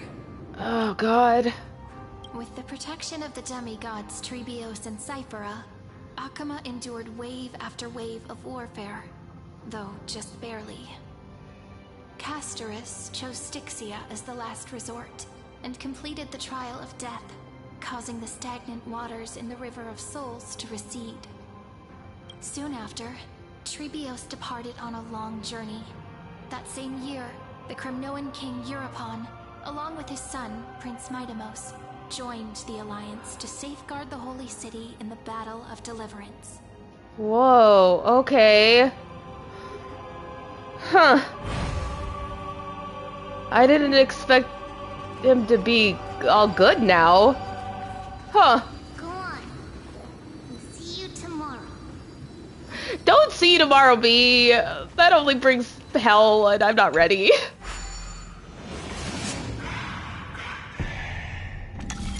I mean, as good as I can be.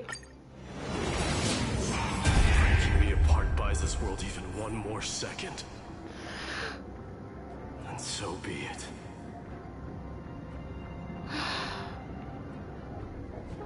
Yeah. It's gonna hurt a lot. Pain brings endless torment. But it can never destroy me.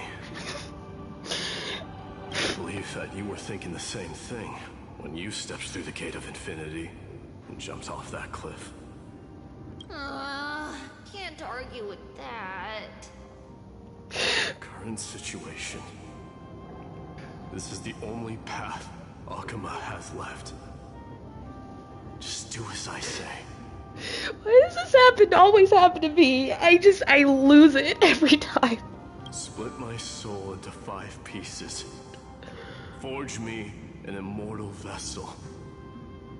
Let the blade of strife hang forever overhead. Locked in battle with their enemies to the world's bitter end.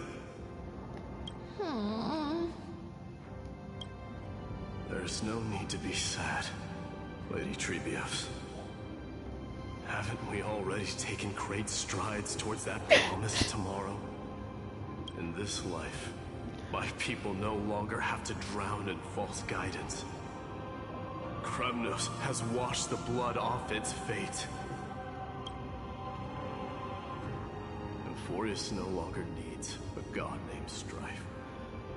So let me shatter the former laws and turn the Lance of Fury back into a weapon that protects the world. We understand. By the way, can you do me another favor? The 7 sages from Grove of Epiphany are already en route. They'll arrive in waves to join the resistance in a couple of days. Among them is a scholar named Anaxagoras. He has extraordinary insight and fears no sacrifice. This soul-rending ceremony wasn't just my decision. It was his counsel. His wisdom will surely be the backbone of Amphoria's survival. They met! Watch over him. Carry on this everlasting flame for me. Oh my god. Through Anaxagoras' ritual, what? The demigod of strife split his soul into 5. Courage, honor, tenacity, sacrifice, and reason. Each sealed in blood crystal and cast into battle. The people held a 10-day funeral to mourn their fallen god king.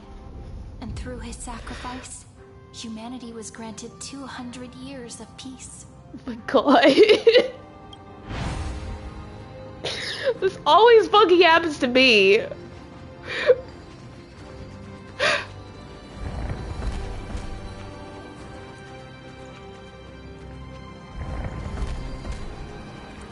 Keep moving forward. My blood will pave the road ahead for you.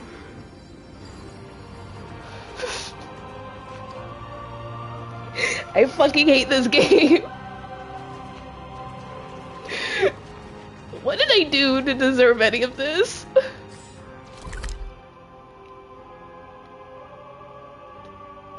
Like, seriously though.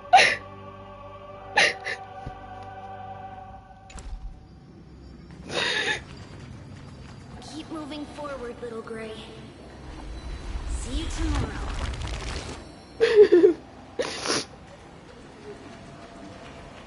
I know. I know, but still. It feels like it's a personal attack.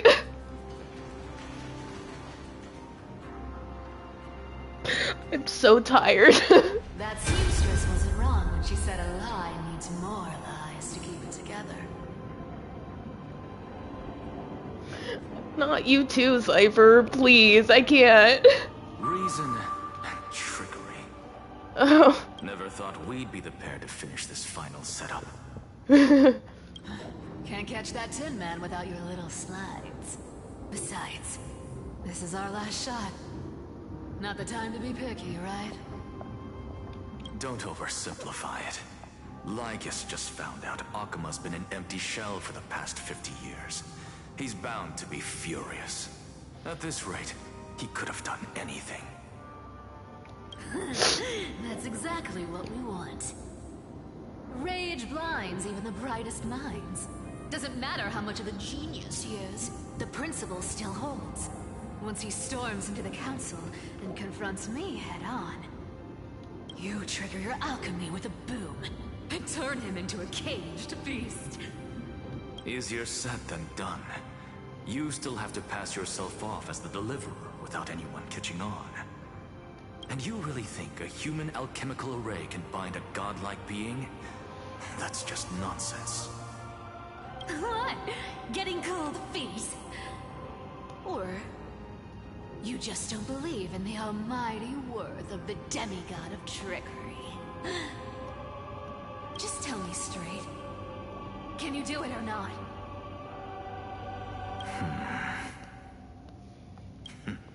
Of course I can. And it'll be child's play. Yes, King. But I've got 2 conditions. Since this is the final act, If we're doing it, we go all in. No half measures. Oh, I'm listening. First, shift the battlefield to the vortex of Genesis. It would be more convincing if the Deliverer were to appear there. Besides, the vortex is cut off from the world. No place in Amphorius makes a better prison. If you pull that, wouldn't our Deliverer have to face take Lygus as soon as they come back? Oh boy! Here. That clash is inevitable. All we can do is create more chances for him. And that's the second condition. The vortex belongs to Fagusa in the first place, remember? And there happens to be a demigod of ocean among the few survivors in the world. Lupai Sealand's in. Let her join the final act. I'll transmute myself into a Philosopher's Stone and embed myself into the formula. And when the time comes, she needs to shatter me and scatter that stone's ashes into the ocean within the vortex. Huh. I guess people weren't wrong when they said you're insane, Grove Boy. I've got no idea how to outwit a reclusive genius. But making an anti-Catheran suffer? The demigod of reason has 10,000 ways to do just that. And what I just mentioned was one of them. So what exactly does your formula do? Now that would spoil the climax, wouldn't it? By now, Hyacinth must have completed the Sky People's ritual. Since that Theoros loves a good performance as much as I do, let's make sure he enjoys our show to the fullest. As for how the Deliverer will complete the Era Nova, well, that will no longer be our concern. It was the last battle known to the world, initiated by two demigods least suited for war. In the end, reason and trickery kept their word. At the cost of their lives, they sealed Lygus within the vortex of Genesis, where he remains to this day.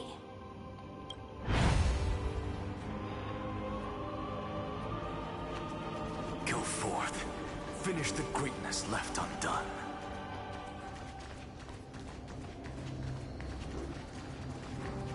Quit overthinking! Just run! Keep running. That'll be enough.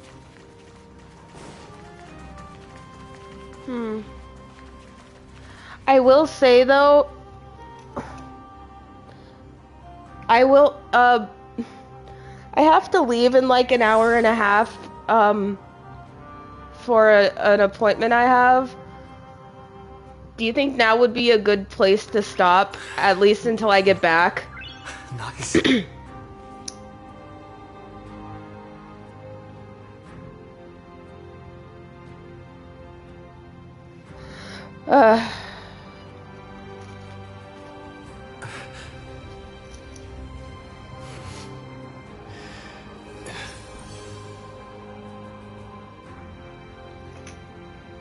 Okay.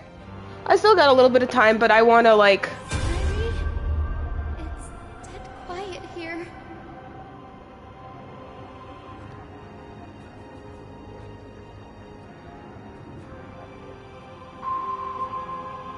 Akuma will stand eternal. Decipher's lie is crumbled after all. Okay. But it's all right. Because all of us have fulfilled our purpose by now. This fucking game, I swear to God, I can't do this anymore. When the Deliverer returns, no matter where he is, sky will turn clear, and a rainbow bridge will rise, carrying him to the final battleground.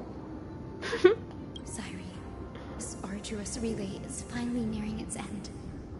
Now, I'm passing the final baton of fate to you, okay? No, that's not quite right. After all, it was you and him who lit the first spark of this journey, wasn't it?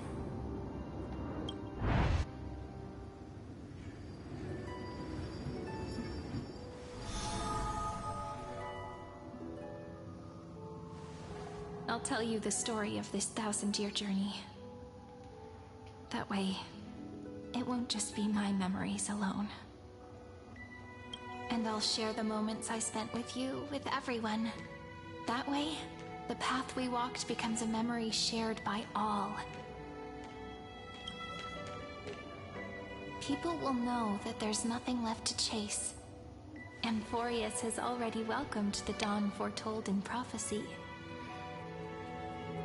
Just like I said, this won't be harder than the last time, right?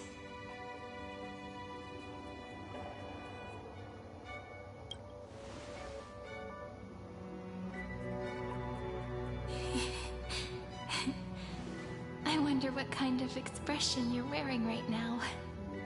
Probably the same as always. Calm, resolute, and brimming with confidence. If I have the chance, I'd love to see it again.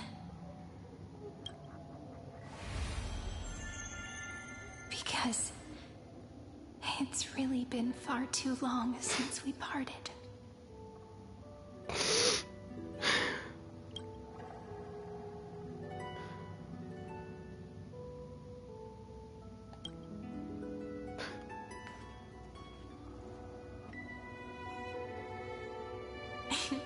Someone as sharp as you must have realized by now that this isn't reality, but a maze of time. As the last link in the relay, I will return to the Temple of the Three Fates, tell Orynyx all of our stories, and bottle every page we've written into the little flask of memories. And then, may it set sail in peace, drift down the river of time along with the core flame of world-bearing, reach your side, and lead you back to Amphorius. Just like the first time we met, right?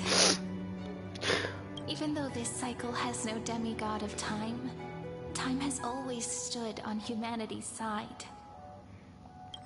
This is the only way to make sure that the Era Nova won't happen before you return. And the only way I can safely entrust the completed final flame chase journey to the Deliverer's heart. After all, the new world will be born from your memories, and the protagonist of this story mustn't be absent.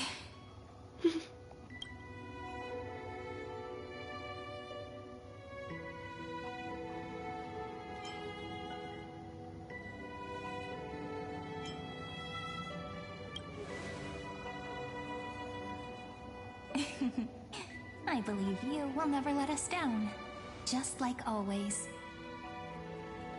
Do you remember when Paimon sent us back to the beginning? When you and I got separated? But in the end, I returned to you, carrying all that we've been through. That's what memory is. It may wear down and fade in the river of time, but it never truly leaves. When that hidden corner of the heart is stirred, the past returns even more beautiful than before. So don't worry. Let the 33,550,337th Flame Chase journey become part of you too. I've gotten a lot better at it with the experience from the last time. Next, you will head to Styxia and find the Vortex's entrance guarded by the demigod of ocean, before charging toward the final battlefield.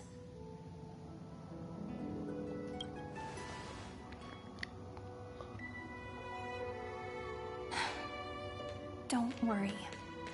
I'll be with you. All of us will. Even Paimon. We'll stand with the Deliverer.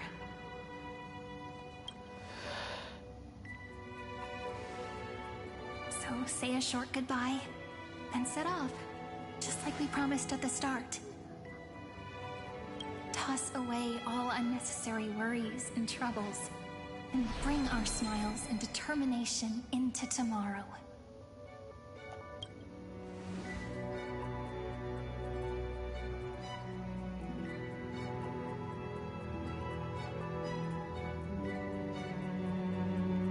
The last baton.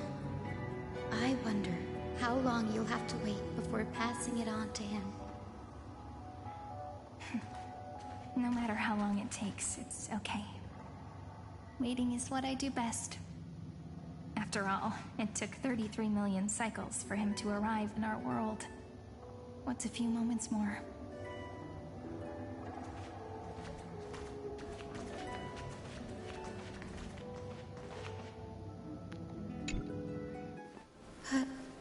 Sairi, what if you wait and wait, but that hero never arrives? That won't happen. Because I know that no matter how long it takes, he'll definitely return to this place. We can't let him down.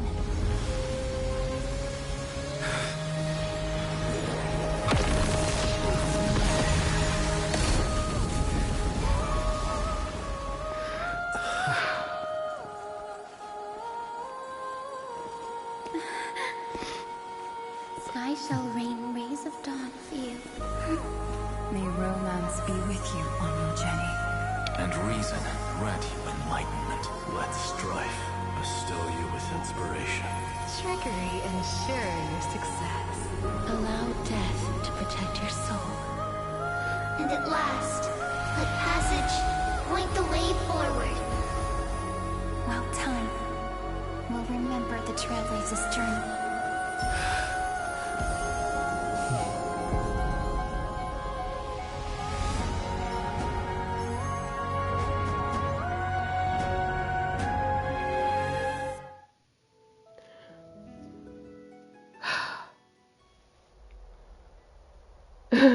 Is this Styxia? What happened to this place? I need to find the entrance to the vortex, guarded by the demigod of ocean. High Sealants. Is she still there? Long time no see, Trailblazer. Get the fuck out of here! I hate... Generation after generation of Chrysos Air heroes have tried to defy fate with their blood and tears, either voluntarily shattering their souls or waiting in eternal solitude.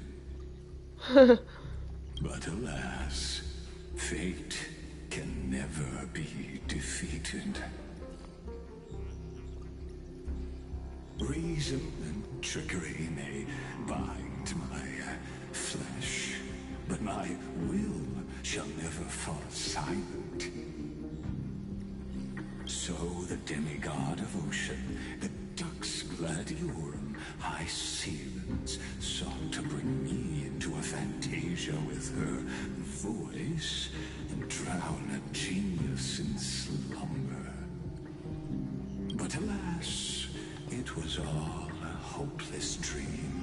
That warden fell before I did, due to erosion of time, while her prisoner remained unchanged. Well, that's nice. True. I can't leave this place, but what of it? You should have heard of this fable. In a shadowed cave lived a people, imprisoned from childhood, and chained so that their legs and necks are fixed, forcing them not to look around at the cave, each other, or themselves. Behind them is a fire, and before them loomed the stone wall of the cave. The flames cast shadows, while the rocky surface threw back echoes. To them, that false play is the whole world. Yes, I'm trapped in the cave, but I know it's all just a fleeting illusion. I don't struggle in dreams. I wait. And now, my deliverer has come to defeat me and save this world that never owed you anything You'll need to awaken the singer here and unseal the prison called Vortex of Genesis. You'll be the one to unshackle me and bring the cave crashing down. Of course, I don't mind waiting a little longer. Let me guide you through this next illusion. One last memory from that prison warden. I hope you'll watch the stories of this Fantasia closely. Logically, the Deliverer must see the world for what it truly is. Emotionally, this memory captures the fate of everyone in Amphorius better than anything else. Only by feeling it for yourself can you understand my point of view. The meaning of destruction.